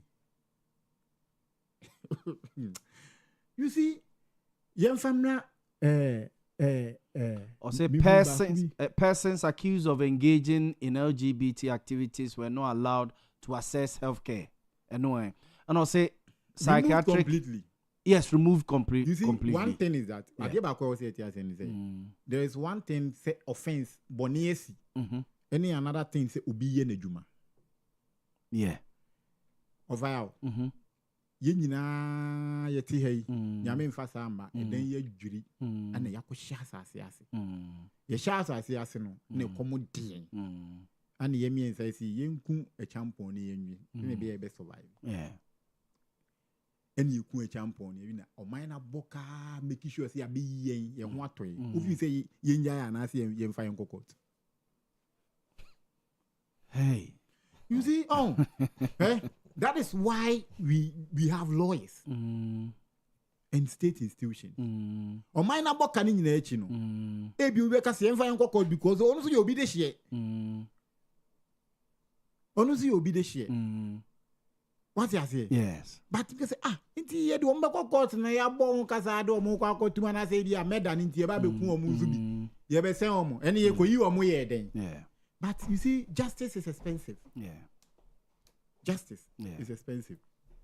So, in this idea way there, persons accused of engaging were not allowed access to health care. Yeah. Yemani panimu because say we di bone. Ye nyankopon. Maybe. Even the emblem mukra ne wo inalienable rights. Say obi beje wo clear free won sem. Okay. Nyankopon penalty mi jini pa clear free sem. That is why the punishment for murder is death. And ye come. And we say wo aye wo. Okay. Nya de ma won kwa ne ye be sign dey be kun. Okay. Me ba cho mani nyi free woman. Ya grace pa cho nyi free so sa fato side and side na ye ni hon komo go. What you say? Psychiatric evaluation for people who identify as intersex or people who question the agenda. Yes. What the way when you wave now we shemrema. the bed then me ma ba out about me e bia de na me no kra me mpe. What you say? Okay, they say a year free mo. Me ye bi ade na me ye me mpe ma very report. Ye de me kokota I say be side. Ye be cancel me. Me ye bi. Ma beka. Which one are we going for? See be jailu and say be cancel or say be ya be free. Oh, for that it be a cancel. But unim says me jina court. Ye de me court ni busa me say guilty or not guilty na me ko can guilty. I ain't cancel me be sentence me. Sir. Yes. Me jina da kemu kwa de be sentence me. Ni busa me say guilty or not guilty. Now jitum say guilty. Straight away I'll be sentenced. Judge any option be than to sentence you. The only offense o kasa we guilty ye be sa mo ko ye be ko hwe wa agiri mu kra e meda. Sir. Yes. Sama kunipa no. Yes. So obi o kunipa ntimi ko nyo trase ayan me na makuno. Ah, na wa kunipa so wa kuna mo se enko we na agiri mu se. That is the only offense that is sir. Hey, this a meda se me ya na eche. What you say? So meda you go through food trial. Until I make say. And your man no kwa no ma say year free mo no. You see, we are only complicating one. You know this Latin term, generalia specialibus non derogant. I say when there is a conflict between a general and a special law, right? The special law supersedes the general law. Okay. Now the general law becomes section 104. It's what I call LGBT. It becomes a special law. They say yeah, interpretation be and I say yeah, you go under the special law. And you go under section 104 no. Debbie, because section 104 is a general law. Yes. But way a special law. Into way supersede the general law. Yes. In the way, and your man come here, you're fairly general law. Yeah. It's true. You're fairly general law. It's true. What you say? Yeah, ma, the propaganda surrounding it abana end this whole position. And no na ye can was him. Yeah. That is what NPP we are talking about now. What did they make? The hypocrisy was too much. Munim say, Mun to me yet. Munim pefe say, and your way, or when the koto ye rajon dramani ma on to me sign. O tu kon beba next. Oh, there be me kadi na wo mu dada na mo ye film no. Come the koto na man ko on sign na sign china because over sign yes so so bill. Obeda kromua. Yeah. On to me sign. Enti o ma fa kire yi we media houses, CSOs, an organization subtly or openly promoting LGBTQ activities. Now, sanctions near 3 months to 5 years imprisonment. Yeah, free honor. Nah, because they say, social media is the order of the day. Yeah. CSOs journalists will be a tweet, will be a intro. To be coach, you be found where rabbit banana. You see, last one, no quite on. Yeah. Last one, there were two serious and key elements in criminal law. You free be actus reus na mens rea. Actus reus no ye action na nkasa. Yes. Na mens rea no ye wagene the intent. Actus reus no ye the action na nkasa. Yes. Say me dia babo we ya action no na ye ka. Na wagene a wo de fa. Say me tena se a me dwene ho a say me fa ba no me gina opia na me dia boni sei no. Enu say e say ni nyina hia ansa na yetimi a act final guilty of the offense. Okay. Obetimi afa agene dem be say me kuku e champion but man koye. Agene ne di ho ba man koye. Na china ne say champion wu a. Yes, and no the me champion wu a eno je dem na maku no. Okay. Na je say action. Okay. But me dwene ho. Okay. Okay. Enti imagine now. Last one, I say people who dress in a manner that depicts them as people of the opposite gender. Up to 7 years in prison. Amended to exclude people who are able to prove their dressing is not intended for LGBTQ. And this is even unconstitutional. Who told you that me prove it? Who now a prosecutor? He who alleges must prove. And the boys need be or be my example. Be said neon say weddings near the day. You see, it was Scottish skirts be. Cheddar dress. Yes, almost Scottish skirt. If you say dinner near the amount for crash. And the conjebi am who say a champion a shebi nebia say wedding reception be am say kaya kwani again. Was a masket. O me prove it. There be in criminal matters near champion be prove. Okay. Or say me na. The state must prove it. You see, I'm still in a position there. We have wasted resources and time to pass this bill. to who's a bill we waste. Oh. We have to grow our laws through judicial cases and precedents. Instead of passing new bills and Scottish at the end and American ebini ebini that TV. So you mean them show we gay my report to the evangelist was it's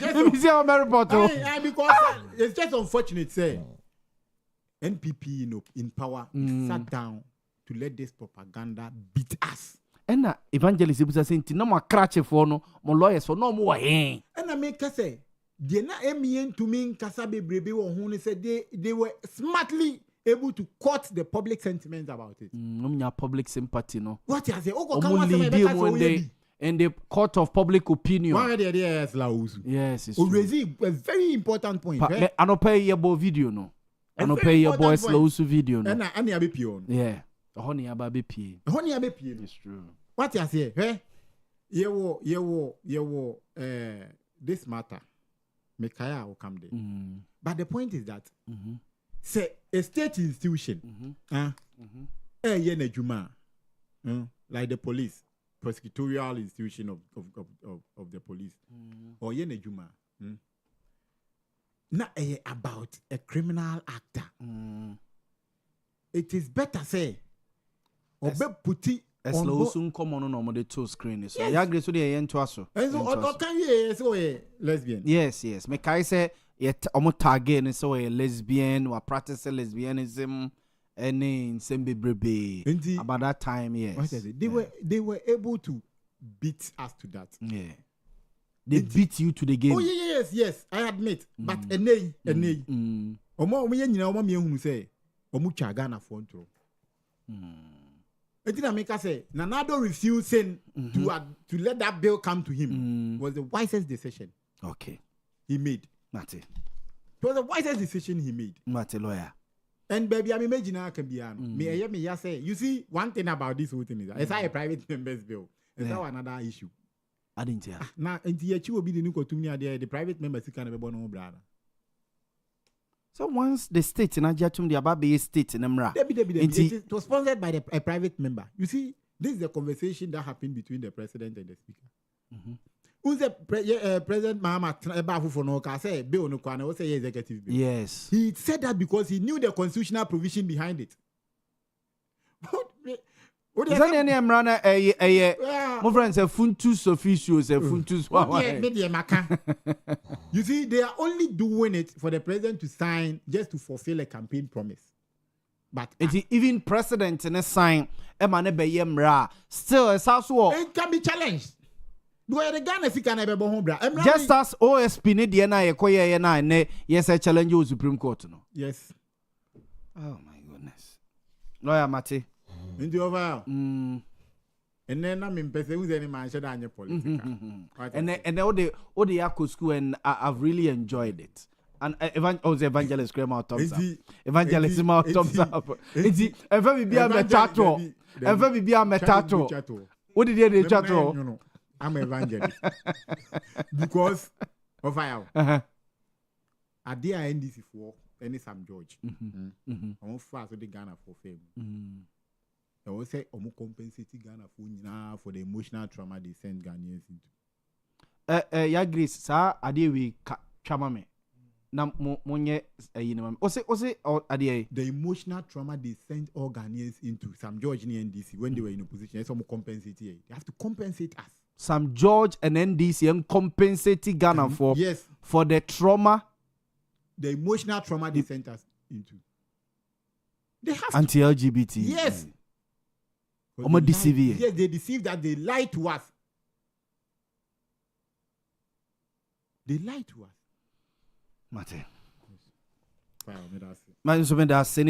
The lawyer Kingsley Bonsu Chirichie, where second vice chairman ma NPP war Menchia South constituency and yet in Maminko many Abraham any teacher it's any teacher any now Abraham there's an aspect of Emrano a promote ya maybe a calf about stakeholder engagement mention parents, schools, teachers. Yes, a man for be chess, son, LGBT name, we say best start here.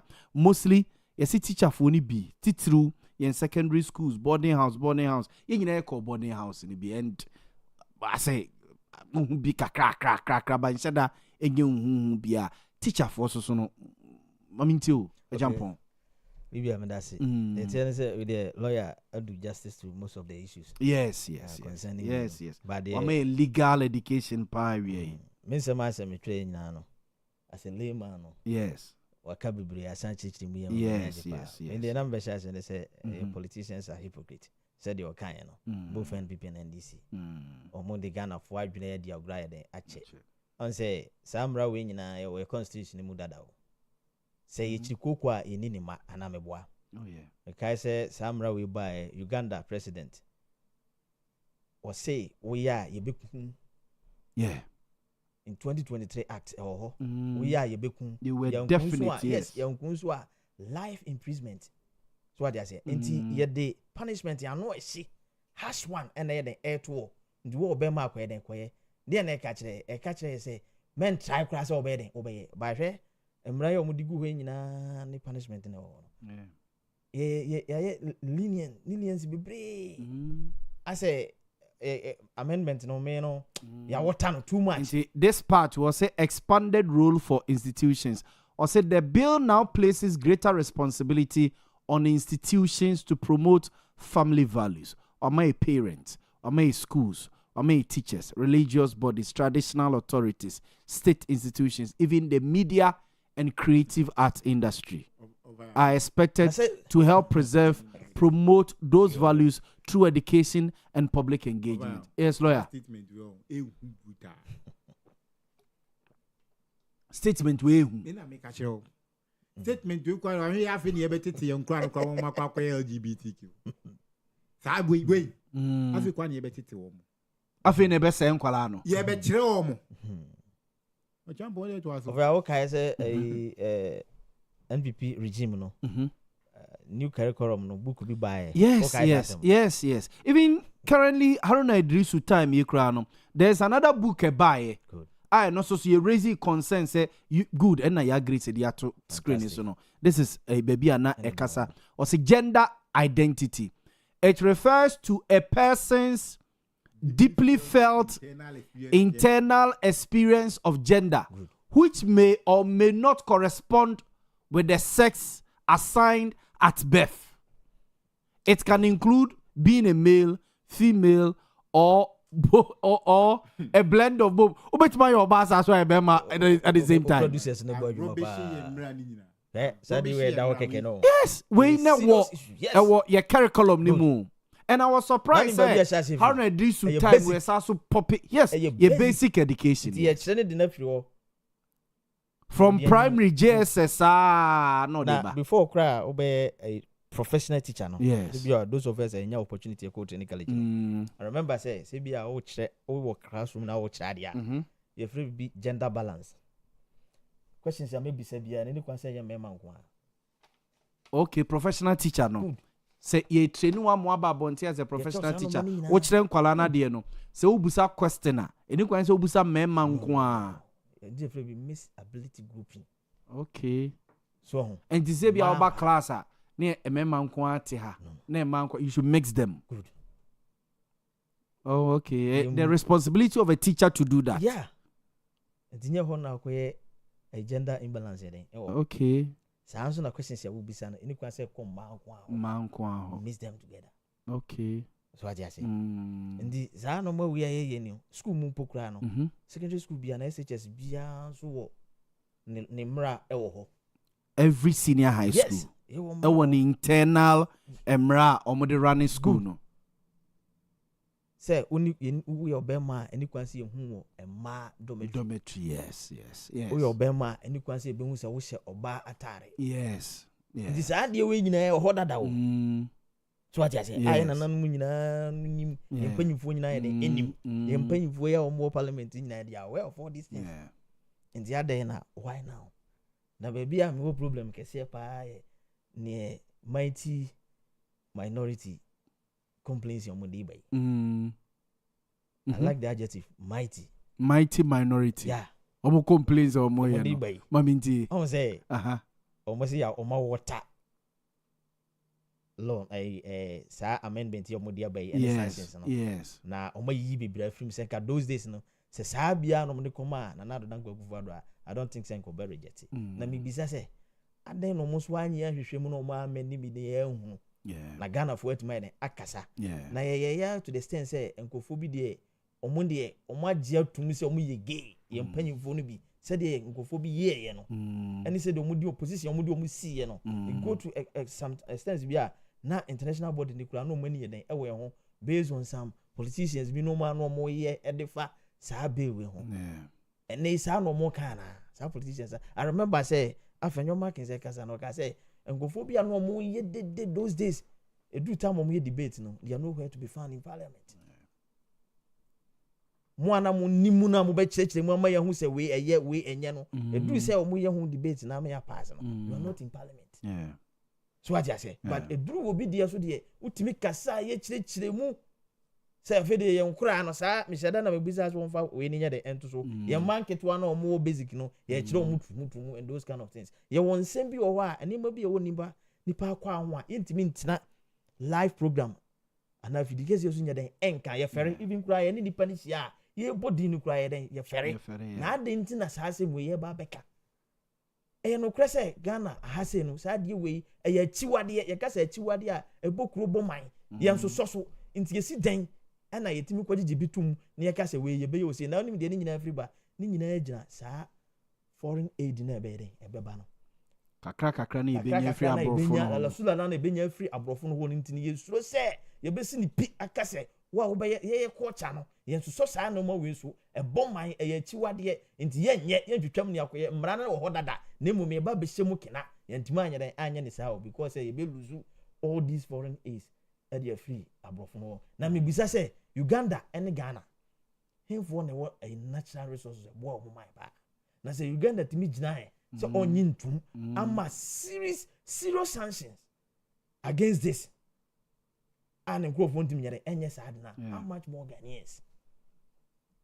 I remember say na me colleague and this ni be here debate concerning this issue and was say the intia nanado hata mono mu ye party e wo pediase na enua santi bedua twotwe letter de ko se momfa saa we ni nyede enko parliament na eni nyina se no mbelu so 3.8 billion e dey free abrofo no 3.8 billion IMFD na yes won konko yes adede no na nkofo na kase da bi se se kan e dey bro no free saa give wo no mu na me bisa se saa mra e dey se ni nyina no nhwe o mba bi o mo dey afa hurt na why na ebeko hospital no kase me pacho mi ege ndebia obetima ko hospital ko kase debi be da waka na se won dimi ko hospital ko kase asem na si den ne de ko bibia ne to ne say ya o duru hospital a doctor behwe e duru ba bia woni obse aje se wo kama doctor boa yo wa o yare ko hospital ko kase pacho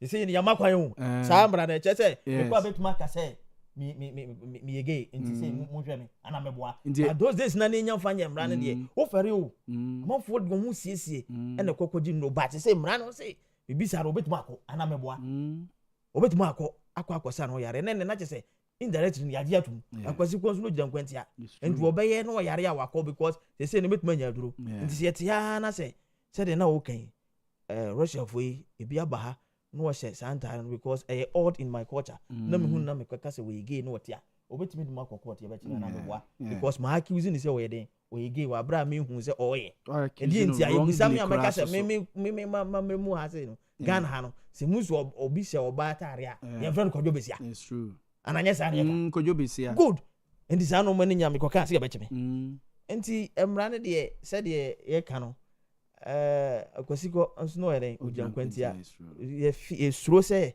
ye be lose certain gains from what the western world and untina ye so normal say ye suppress na hwan ye actually I remember say omopanyi most time no okay straight up the chira omo ama David Cameron ne nkrofo any breba still when insist here na untina ye pen video ne nkrofo ye suppress and no ma bi wo ho no ma any kwase ye politicize no ya ma mobile benya favor na score political points every now the ball is in your court.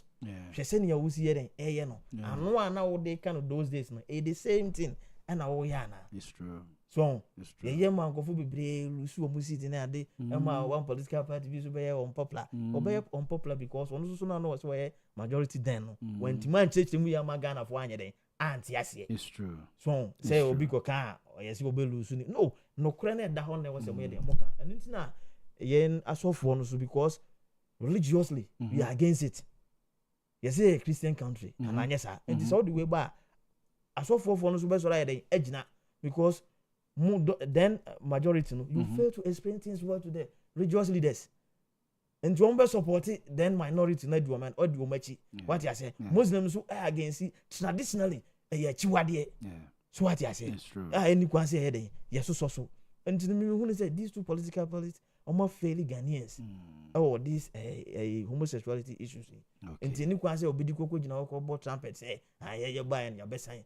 So say we bibia yura Dramani Mahama kwa ba no ba besan amana ba be lord ya ye Ghana hanu ma ye ye twen ya hwe say ni besi no Mate ne din de Abraham Champon waka the UP wo mo communication team ho and the Yellow Army team UP party no ba santemantema say a wono ene ye commander eda anom me sure say evangelist ne lawyer any bibia wo this topic on yenko yenima fe yemra transport first no ho enkomo eno nka me pese me start the free e champon ho no nka mabane sei na yekọ na mame nkenka mo messages ne kakra mo de aba kota hinkan o say o hwe show no from Germany na nensema woka nyina ye obusa se MPP baby a moderate chairman untumi na eba be chairman de amamu na obusa se nti ene da be number ba pa wani we kota hinka nensem ne de wakeka bom bebrebe na bobo Shanti Clan ono na nche baby o di free baba to no soso no eja oka e de afa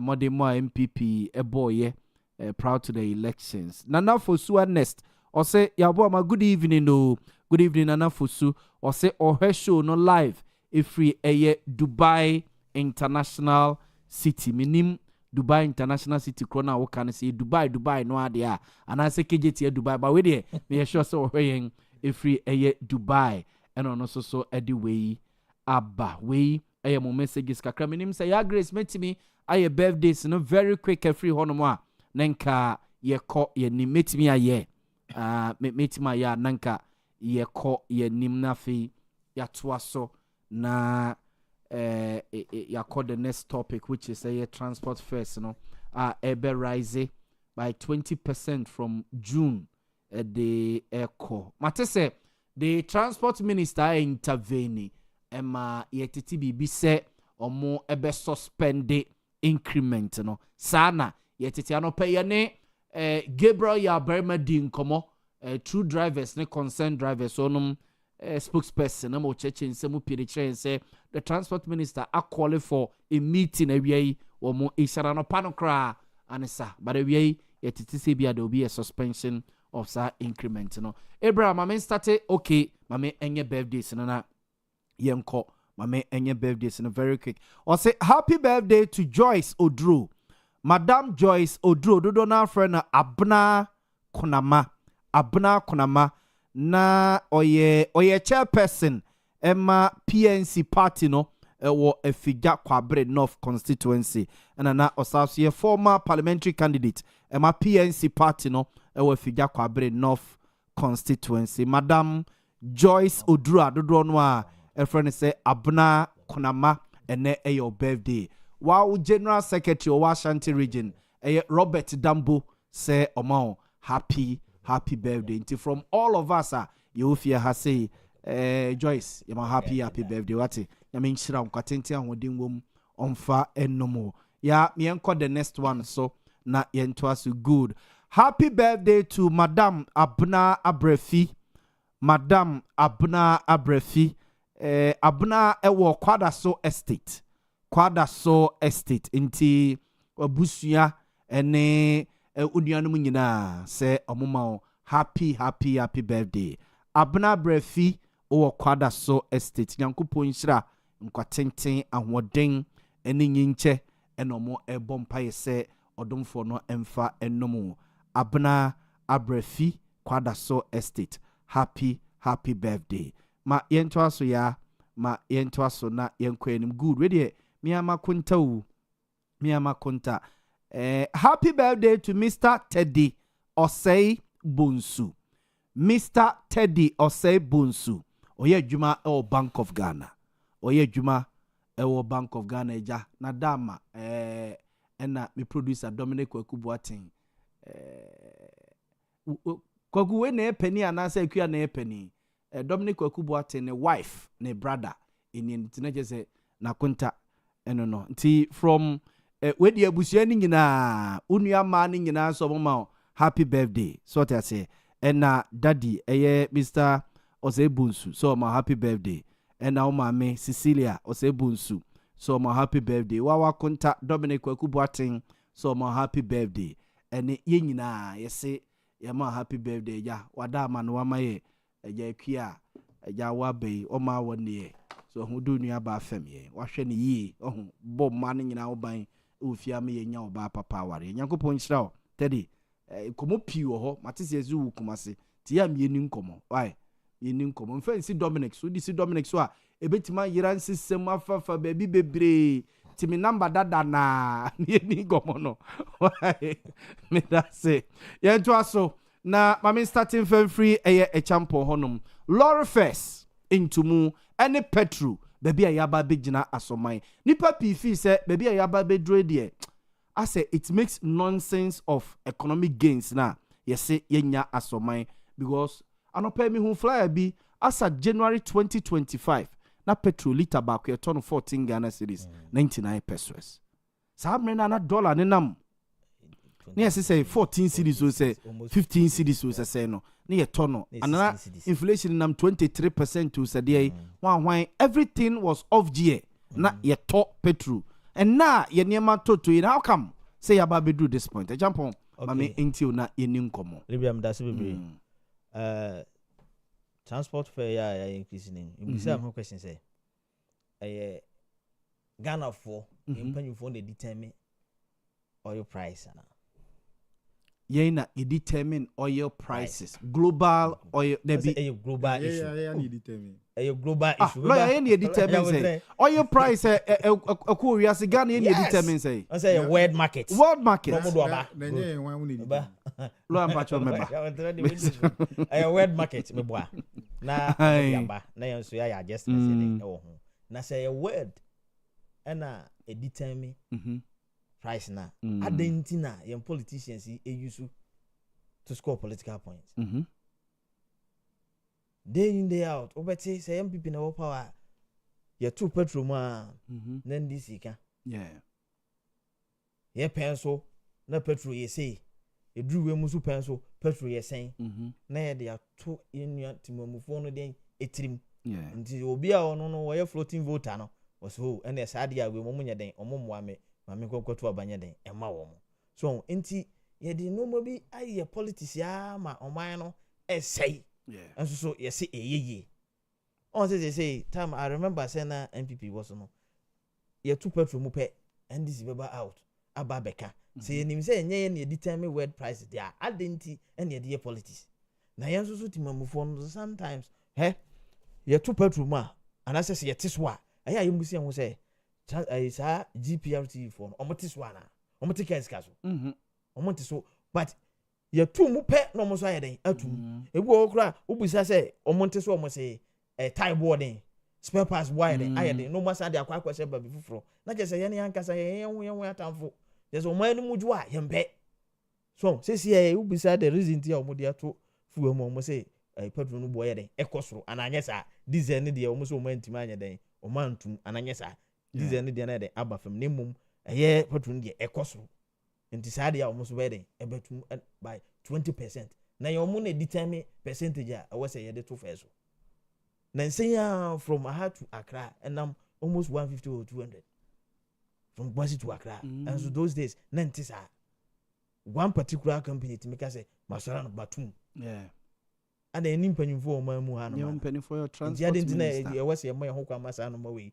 And in some complaint and yen was an any bread because in car and a walk out crana, you bet more for all these things. Yen to me, and the Bayana say, you ever go to ya.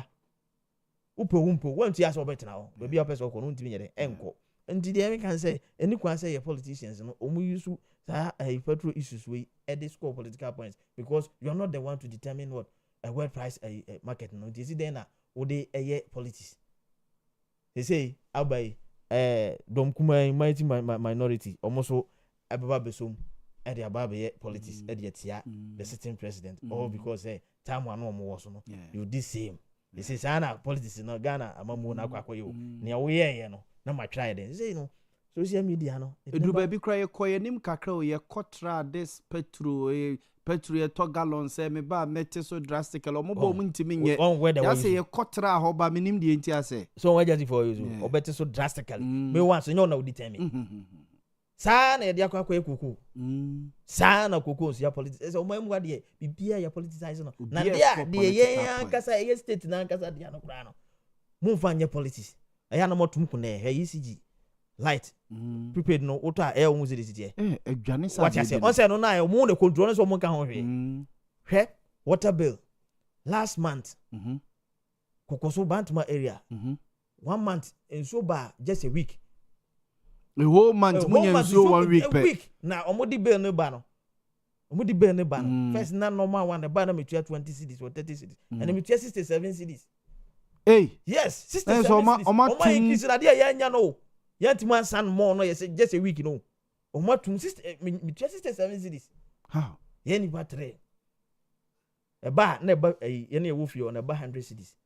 You are 105, 120. No more church ya. Yeah, church ya. But na dey 200 plus.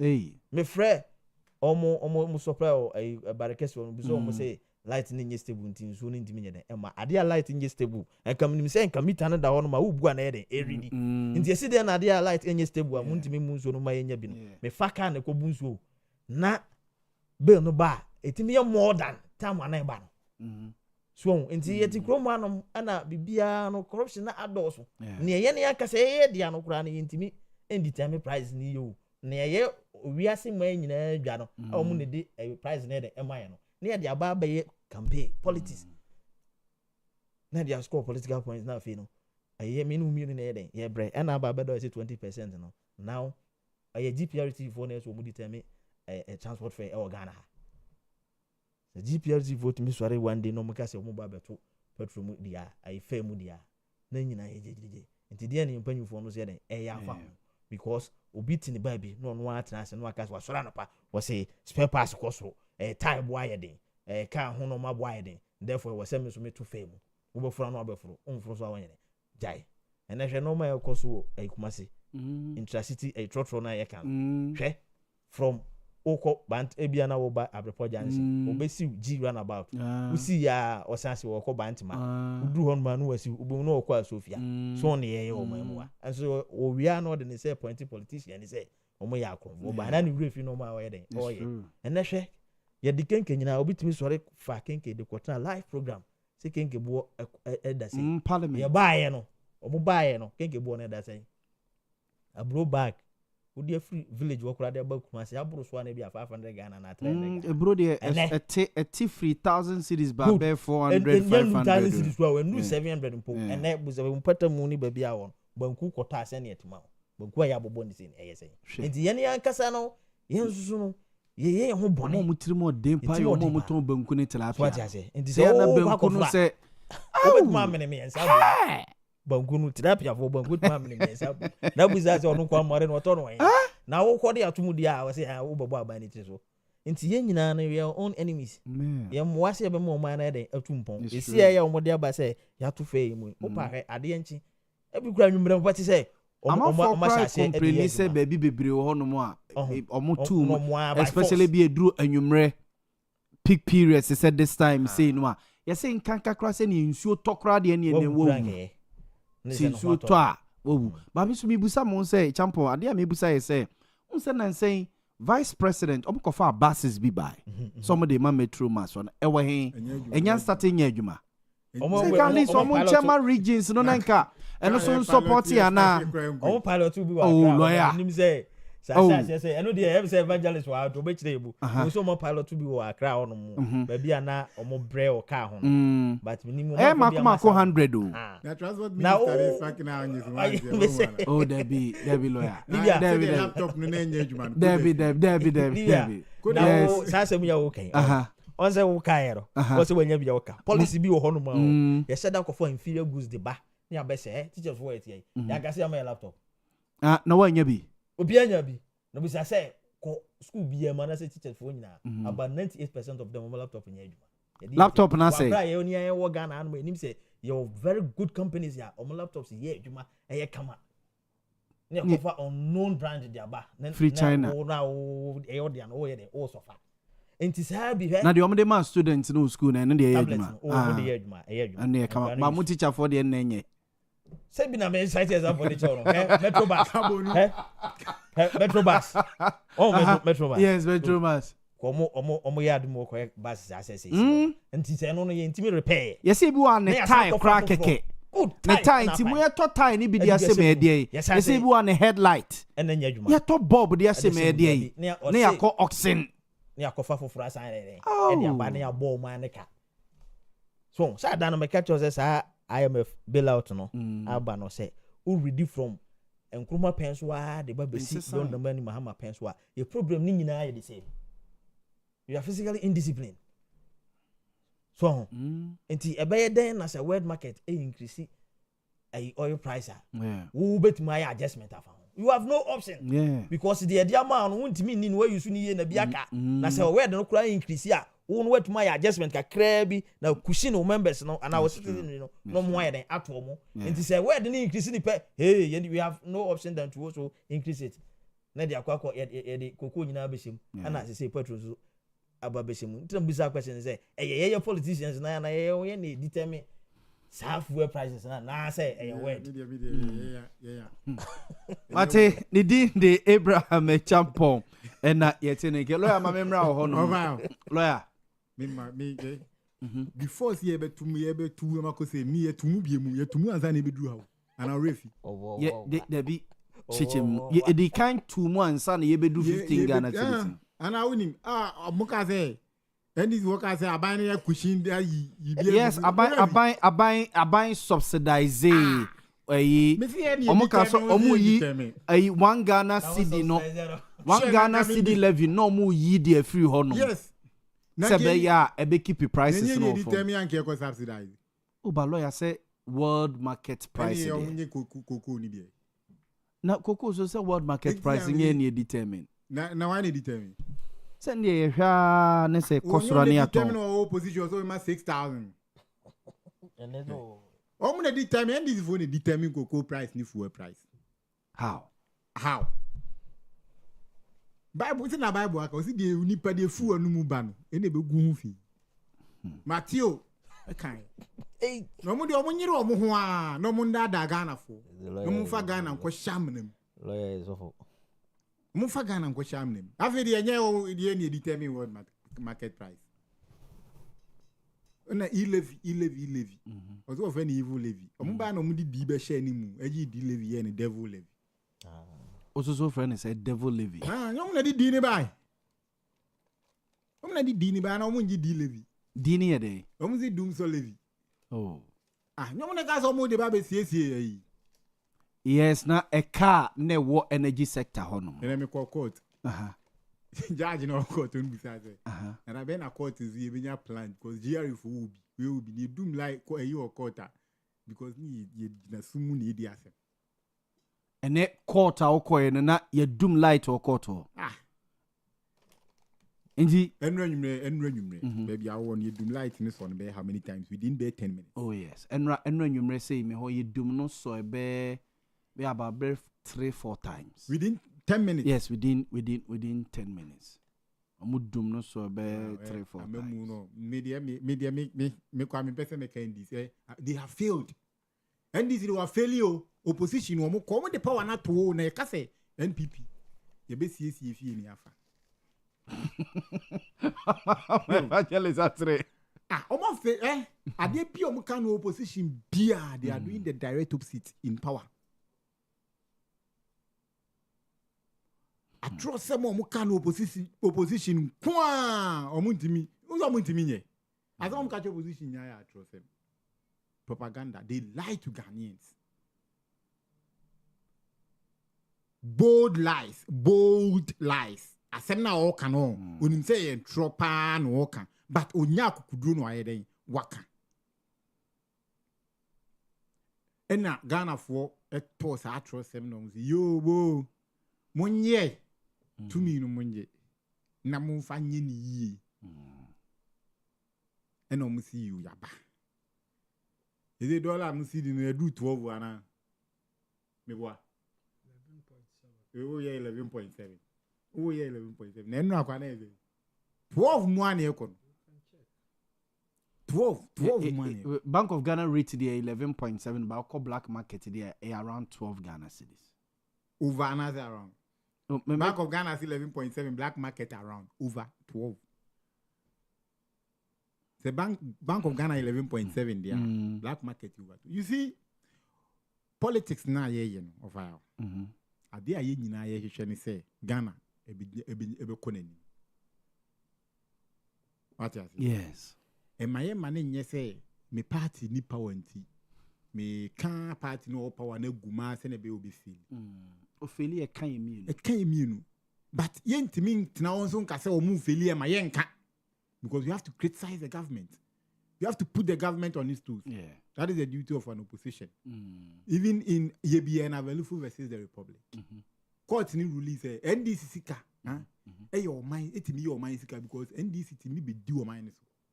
The court ni release a regional tribunal, your regional tribunal, and a high court no concurrent jurisdiction. But regional tribunal no delay in matters are a state interest. What you say? But NDC Kaira and court no almost state proceedings for regional tribunal koji interpretation of I think Article 154 of the Constitution. And my Supreme Court nika say NDC a major political party. Ultimately when elections be due minus 20. Nisika Ayera ne there will be it will be of a concern of the state. Of the state. So you have to criticize the party, the ruling party as an opposition party constructively. What you say? What can the social contract between you and the people of Ghana? And only you see ye. And only you see ye. You can't be phobia. No, because ye. Dear no ye. Said dollar ye teba from inflation teba from policy rate. No way. What is the effect? What you say? You the bourgeoisie and the proletariat. Policies ni your mind is for you know. It is only what the bourgeoisie is. A benefit sika for no. I'm gonna benefit because on the wall sika or bet me akwa kwaji loan aye project kesi a interest rate wo form to bet me etua. Jamaica no what you say? What say? On the wall sika bet me akra ka afia broche because dollar no see the nya ho de ni yie den e wo form. What you say? Nemum die okokochi trotro na okotofu no ani wa okwakofu trotro. Ya ba jo sika kesi because ya tubu ni. The effect of the dollar, the CD strength against the dollar, no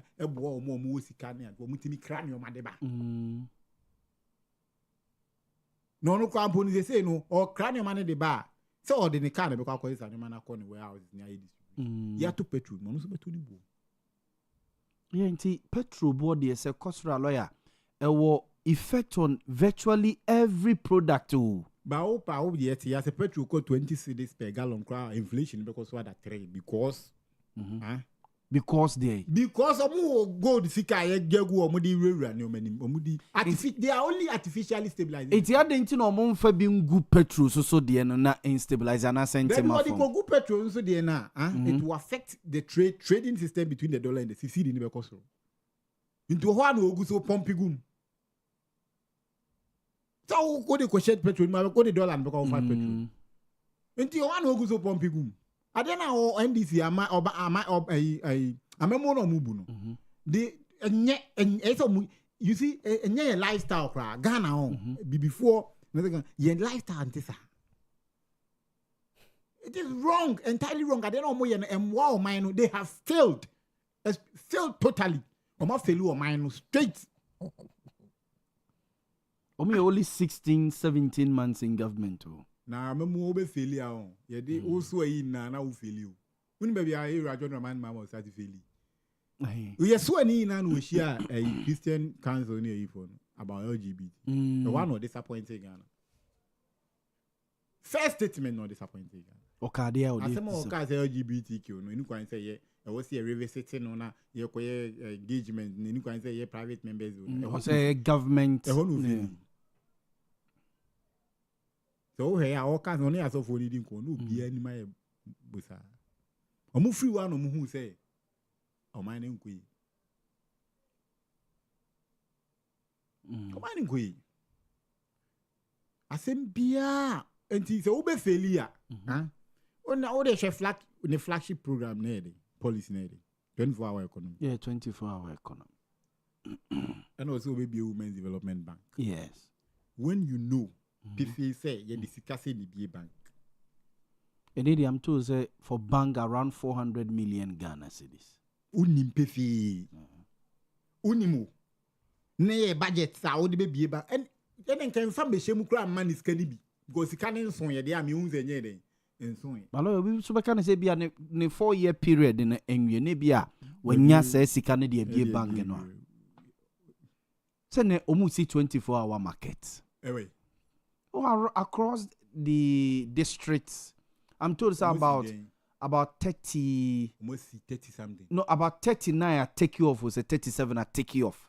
I work at various stages. No, say 111 agenda 111 was at a go no was needless. No. We almost see over 200. Now 24-hour market. Oh, you see, say mind be on. I'm a mobi. I mind be per se odisika. On can just odisika. President John Dramani Mahama abane person odisika. Enti no mo. Na 24-hour market no enyumre no ye koye de o. Market ben. Ye ti ye kromu apa market ben. Omo nche. Apart from KGT a obedu anajo 12 20 series, 30 series. Enyumre market ben. Crowfrom market way. Na Crowfrom market o. Crowfrom omo so omo be ye, omo be complete. Nti omo say these markets omo ye no. Lawyer omo say omo attach lorry stations. Lorry stations to design nyina. Fire. You are John Romani Mahama. I can't 2.5 years. And on can say nya the NDC be power 2028. In the end, say ba be hye say ade na guama era evangelist mo candidate era John Sedu Nketia ama be to aso de a onya you evangelist de minim so candidate minim so candidate evangelist so obody tringo no ma be the private jet na be yi no Mr. Wanted Mr. Or the statement about no pay. Statement to clarify say any private jet oba Kumasi Friday anopa 9:30 no bedru Kumasi through African world and obai and or return Saturday na nwumre no me send a flight and yenua penny is it Kelvin and Kevin Oche or say the private jet and they come back to Accra and or join omo and on your into the private jet in a Accra. But a private jet. Or the private jet in a Accra. But a chatted castle or no private jet. You see what the private jet in a Accra. But lawyer a nuna or Utiaka. And no yummy issue. Me see what the private jet in a Accra and Yanu Crana then. Yes, somehow. Okay, and then one. Into a file. Mumun and this for Ghana for yen. They may catch in your minion. But a man for be fees economically and you may kuyi yen dollar rate, baby or more for free, any baby about bejina about 41% to my no more musu say moon. Think of what near fusion you may kuyi and any problem. What I say, but ye ma you may say this or abaya, you do wait to the collective good of the people. What I say, and yet a man fubi. O se do do ni hunu se adwuma na wo ye no idimu what I say na do do no so be kire o mo pa do do no be kire o ye ka sem bia o muntie You can be beer NDC and say, oh, come say regional minister tells 38.2. Oh, call 38. So how? Yeah, so yeah, Dano. Okay, be as if free SHS. And you are board you free SHS. And you are koyo free SHS. Free SHS is Kelku Mubotomo and Mamunche school fees. Sa. Na regional minister here. On fast or cramo baby. Na makiji I know I should have excavator. Galamsey for an excavator. Galamsey no buy of course what the 1 week best stop. But say give me 14 days I will stop Galamsey. I know munyambre and botoni bintia. A brain botoni bino on can once in pew. I know the minimum. Sa. Botton only botton. Minim botocro. And when you cocoa botoni view. Minim botocro pacho. Oko Nigeria friend guy a big friend serious one.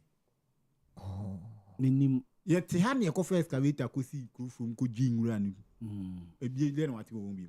The mayor of Kumasi saw almost secure about 100 million or more edema contractor no Atachi. Was it last week? Last week and you did some como your kind say almost secure about 100 million or more edema contractor no. Through KME. The government. And mayor of Kumasi never cancer as an fire.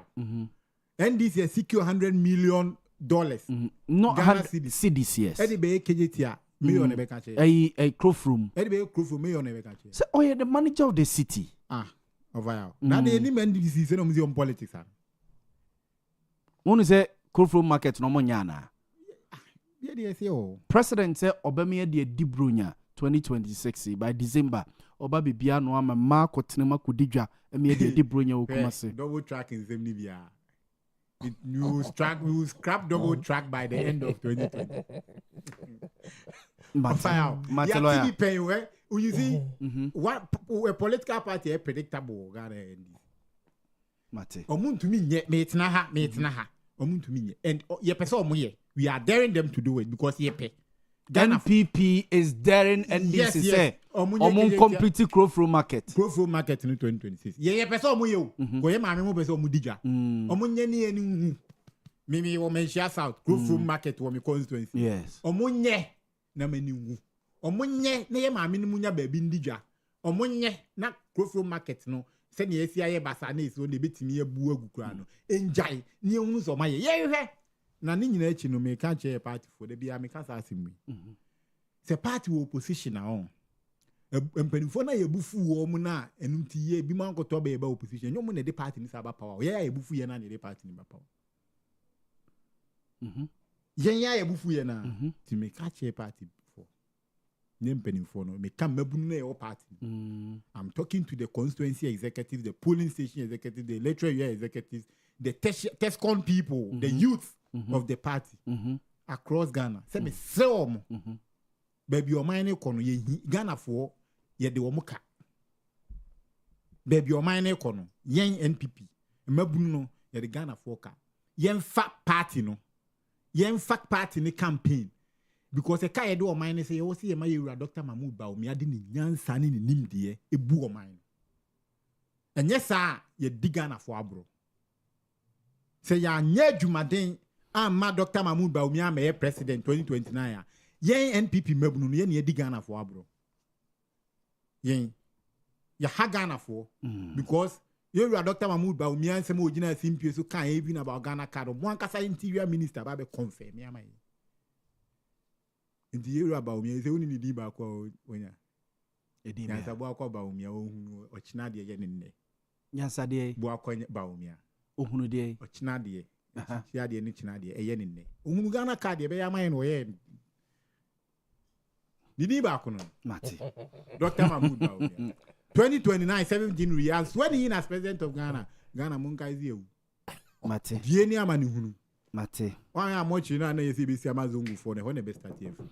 Meda se ni din e the lawyer Kingsley Bonsu Chirichie or your second vice chairman my MPP or Menchia South constituency or three NPP delegates or for to me mano na omeye the deputy Ashanti regional secretary of MPP on the 18 can I mean evangelist on more evangelist Laurel first 20% increment a day baby ye jinai my dear dollar rate inflation policy rate a DNSC ya babe do this pointer yekoto petrol a liter 15 Ghana cedis 20 pesos. How did they asemwa? Openyi medawase. Na minua MPP ni na wie ye ne de wa say na asem ni nyina o. Yes, ojitu mu say MPP e de oman ne ka. Eye no kre for 8 years. Gidi a Ghana fo nya no MPP mu. Ene amamu o mbebu ye no. Omo bede ye ka even in opposition. Party ne egu no kra no. They will still pay. Now all kase a car omodi ye say mbebru ne ensure say Dr. Mahmoud Bawumia beba be the president 2028. Na nisu adihu na odi nyankopo abodin kura bo Dr. Mahmoud Bawumia. Can you imagine? Can you imagine? Abodin edibo nyame. What the about Dr. Mahmoud Bawumia? Timothy Boys Brigade Commander Dr. Mahmoud Bawumia. Ni nyina fawo. Nyo na kwa sorry o say Methodist for na me Boys Brigade na me ka mo ho. Okọ awayo a no ka ho awodin a ye de frɛ no. Emre bi okọ abosumfie. Ye de edwere o seden egu ne kwa ho egu nsa Dr. Mahmoud Bawumia. And now, what the Yankupo Abodi Bono? Hey, Minua. You see, everything aside, Ghana, your convention be. One will say, so far history from 1992 will tell us, political party be about 2 terms. Party be a breaking. Yes. One and I will say, mube breaking 8, you know. It was your message. Ye bisabi ye ka bibi a breaking the 8. Ye ka bibi a breaking the 8. And then akosi say. And any 20% increment. And mami kai videos be a measure. Papa no na ne buafu ka breaking the 8 and no do it. Oka breaking the 8. Na atem didie ne oye ne nsa style bi. No wa di watem agu so o say we be break with 3 so no wa pampas. And then omodeti opposition. Dr. Mahmoud Bawumia omo 38.2 no. Ono na mwasa nso aya chinchim microphones esa de naba. Then asesa. Dr. Mahmoud Bawumia was the running mate in Sambia no wanka. Dollar near yi. Okan ya ma ye nim se oba. Dollar na em se wonam cry de becha wo. Because fundamentals were weak. 4.2. Under Dr. Mahmoud Bawumia as the vice president and the head of the economic mismanagement team of Ghana, yato dollar 17.3. Inflation 54.3. Menka debut. Dr. Mahmoud Bawumia was say, or no na nyame abodi wode bono no mususem okwa akosere empaibo ye kwa ma membo mpaye manansa yakọ. It must be live on TV. Mate. Memo deliver no. Opanyi. MPP in some eba energy ne barof me ba na my slow but odi be wo mu no me hu ba bi energy ni free buy opanyi petrol nsem na ye ka yes ena krofro mu ba mu free SHS ba mu I'm sure 1 million coders ba mu bibia wom wo ko restaurant aye free bibia assorted rice assorted rice. Yeah, minua aye assorted communication or the BBA the asam na aba first lorry transport first but openyi let's do this come my joy online caption or say transport first to increase by 20% from January. That was the first way a better or 30th. And they first too. But Yansan so ko bium. Ube hu say and then so omo de fofraba. Almost say a 20% fair hike illegal. Ewo the same my joy and the omode to no. And then DNSC 20% fair hike illegal. Disregard any increment transport operators. You can read the whole story. GPRTU, any another group almost here Ghana Road Transport Coordinating Council JRTCC clarified that no such adjustment has been approved. We're talking about something that has not been approved. Research.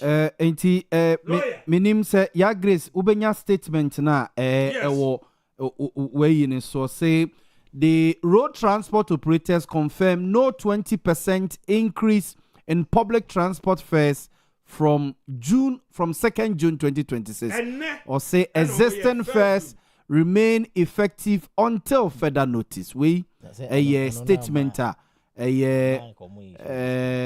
we almost state was say disregard the purported 20% upwards adjustment in public transport fares.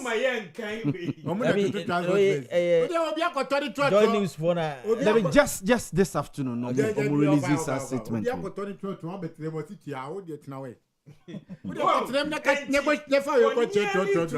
minutes. Lawyer representing the MPP. He did not know, say, in some we should disregard it. I'm not surprised, say, free one term, not to see, baby. KJT and the regional minister on commission project be an idea. Regional minister.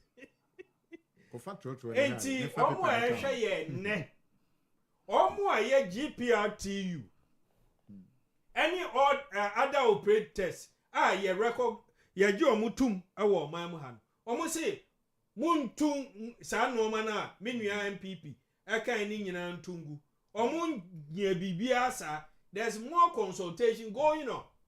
Enti emre bebre ye di ni ahodi ni nyina ye pese ye yese NDC etrimo odin ama ebinsi da no.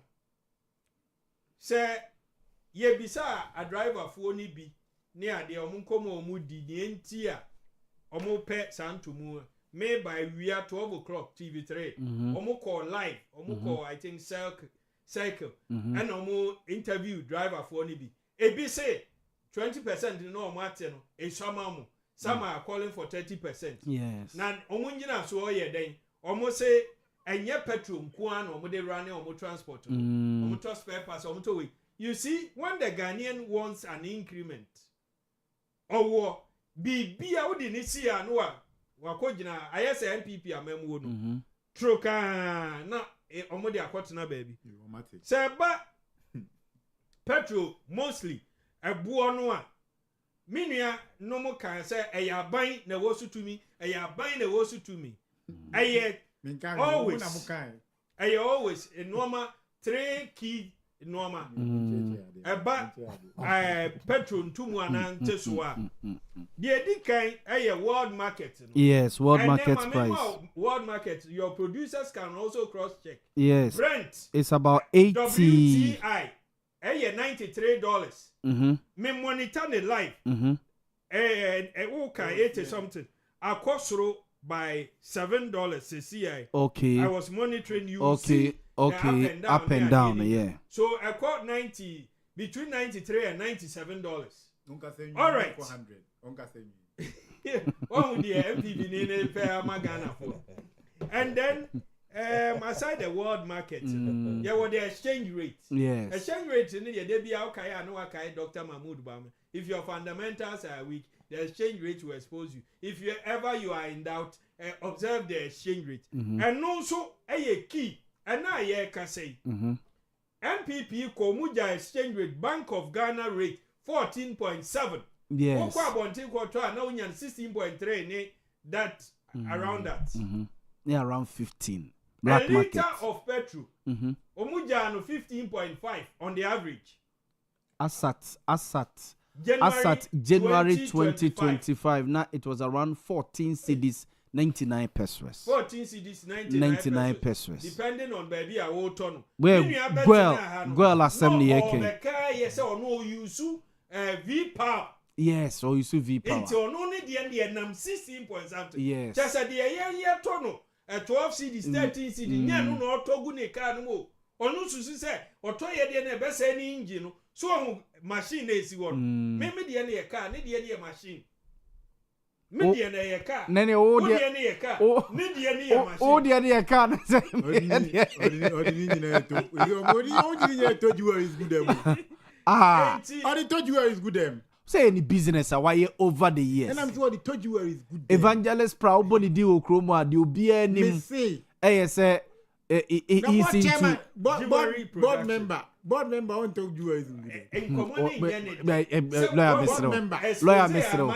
Lawyer Mr. Private jet. Lawyer Mr. Exchange rate and then and no so your factor into we multiply by 93 and 11.7. What the year near the na most now the striking difference now. The year use no more use 11.7 no because a year net near water go car no that will be 18 no it was 11.4 or something.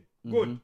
And then the third component a map petrol about for man because taxes and levies. And then when you your friend say when him say Russia and Ukraine or that whole yes so yes and so NDC may as excuse US Iran any way straight of Hormuz yes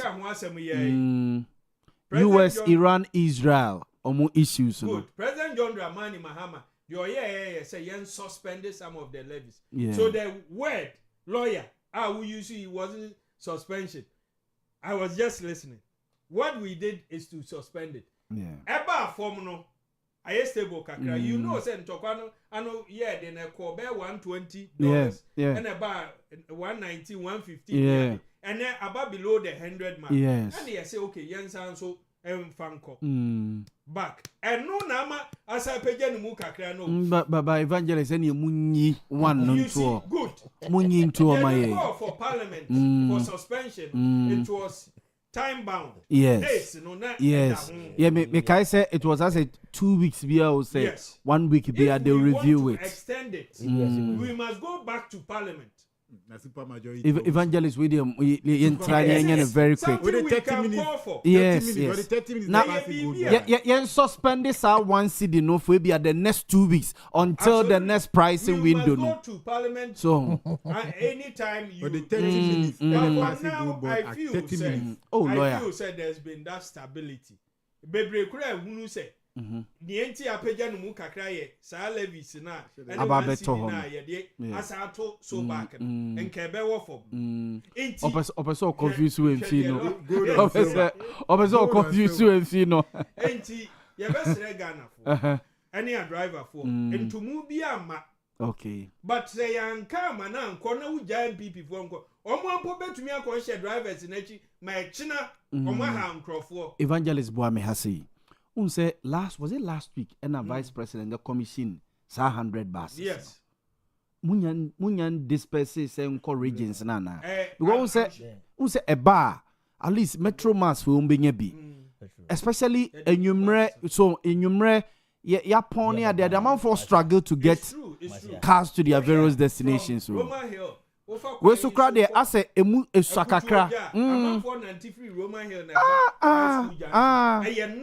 yes a normal routine for them Samri omunam kwa no sa eba high school and so president that commission 100 yes 100 buses last week 100 buses the man's all commission parts sanitary parts there be any wow follow last week about 100 bus yes ba ku bi afa nipa 33 say 30 something buses ni man oh lawyer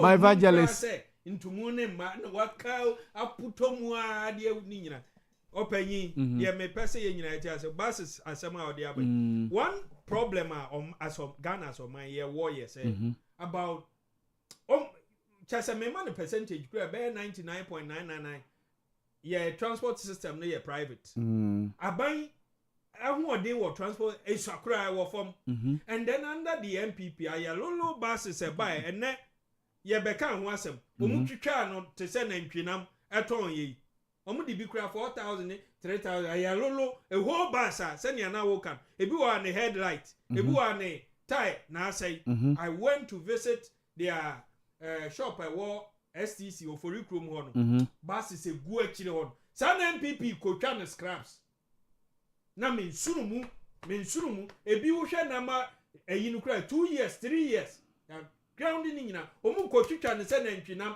sala nam wonya nam ni bi anwa me de egu freezer mu kra me hunu kwa ya mawie opanyi mamenda nkremofo na se Hajia Patase Bashiru organizer ene muntaka nam no so e ba na ye bibi wo nhia so e kire o meba omo abeba be ko masem okay Montie me da say enti se ye ma ya ho ode akọ transport system especially with government na your maintenance culture and then the bureaucracy ewo mu no hwe unim say o can obeka na simple say oh bi wa na head e bu brake pad ni ade yes it must go through a whole process 6 months na brake pad ba ko na mienu ayi no yes say buses ne be numbers bi ehia sa ade na e wo say no ni si wo afi omo wo bibia omo friend cannibalization bus munu na esi ho no enam say emma no say brake pad ne ya wo de na say no makotu we de na de esi ho no e de abehim no mo tutu ne saa wani baba no na eno aye completely condemn that is or how ye wo mu enti say aban buses President John Dramani Mahama the Aban I'm sure by this week it should be going on. It will still not be enough. It will still not be enough. I manage lawyer who for one thing. Ye nyina eti hai. Ye pray mpuntu ama asante ma me meti me ye bias. Yes. Into lawyer the wom say 15 beko voter region 2 na beba ha. I would also call say Yama Dudu on Emraha because yeah regional so yes yeah regional so we greater Accra in terms of population yes population land size yes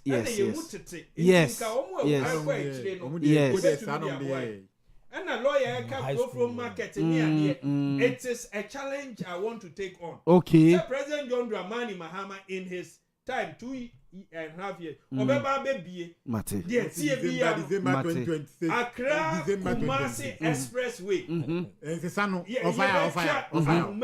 I want to see it. Okay. I want to see it because about good tour. NDC. Your record in Ashanti region. It's on March. MPP cannot match. About project to project. Hospital, schools. Senior Opa. Next week, me yambe yes I challenge production team no yes project by okay Mate and move making good use of me board here then you put it mo project or board so then okay mo pesa challenge you know next therefore but next week Monday that is evangelist retro challenge and we will do it next week mon compile money nyina whether pictures or videos yeah the Bema production team no but no maybe o susu so mo ye but wa o de beba enyo na ye no na yes 10 points na a champion I score mama no I score the mama evangelist just at TSC mama okay program say discuss that yes adam de silence no craba videos NDCC obubenya 50% Ashanti region yes it is uncommon na dia minimi nya keske mu asha se dada aye wo videos ni guo me bro man de brutal Montie na me bro man de brutal yeah the uncommon no see but I saw a flyer be Grace minim se bia ebetimi yes this thing me who no sisi aye na was surprised say the Speaker of Parliament na Okasasimo say anti-LGBT bill passage on Friday was a surprise to me. The instruction I left behind was for consideration, not a year passage. This is coming from Yenuanum Joy. It is coming from Yenuanum Joy. My own production team they say omo call Parliament portal so to search for the video. Emra na o make a year comment we na. Yes. Because any issue this morning but ebia they felt a baby a didn't common drew no let's pass it the and go. instructions are instructions. Parliament in your system. It mean speaker among instructions. Our topic back. Yes, ekaba. Xenophobic they say jayede koma. Me hold the brief for a lawyer na me say my amana bros. Maybe you see. Who hold the brief for a colleague ebia lawyer. One instruction. One more instruction say ye way mame. Na makoye beyond it. Na me koye beyond it na say in the case ana me yen. Okay. But the instructions are instructions. And who your deputy, whoever was in charge is a deputy. Yes, it was Bernard here for that presided over Sasseton. But politics need the move to me. I try his force and beat me. Mate gentleman, my name was Sene. Very over now with I didn't send him. the attorney say, Lawyer. may catch Okay. NPP delegates. Say, Abana ye babe to Yami Adama August.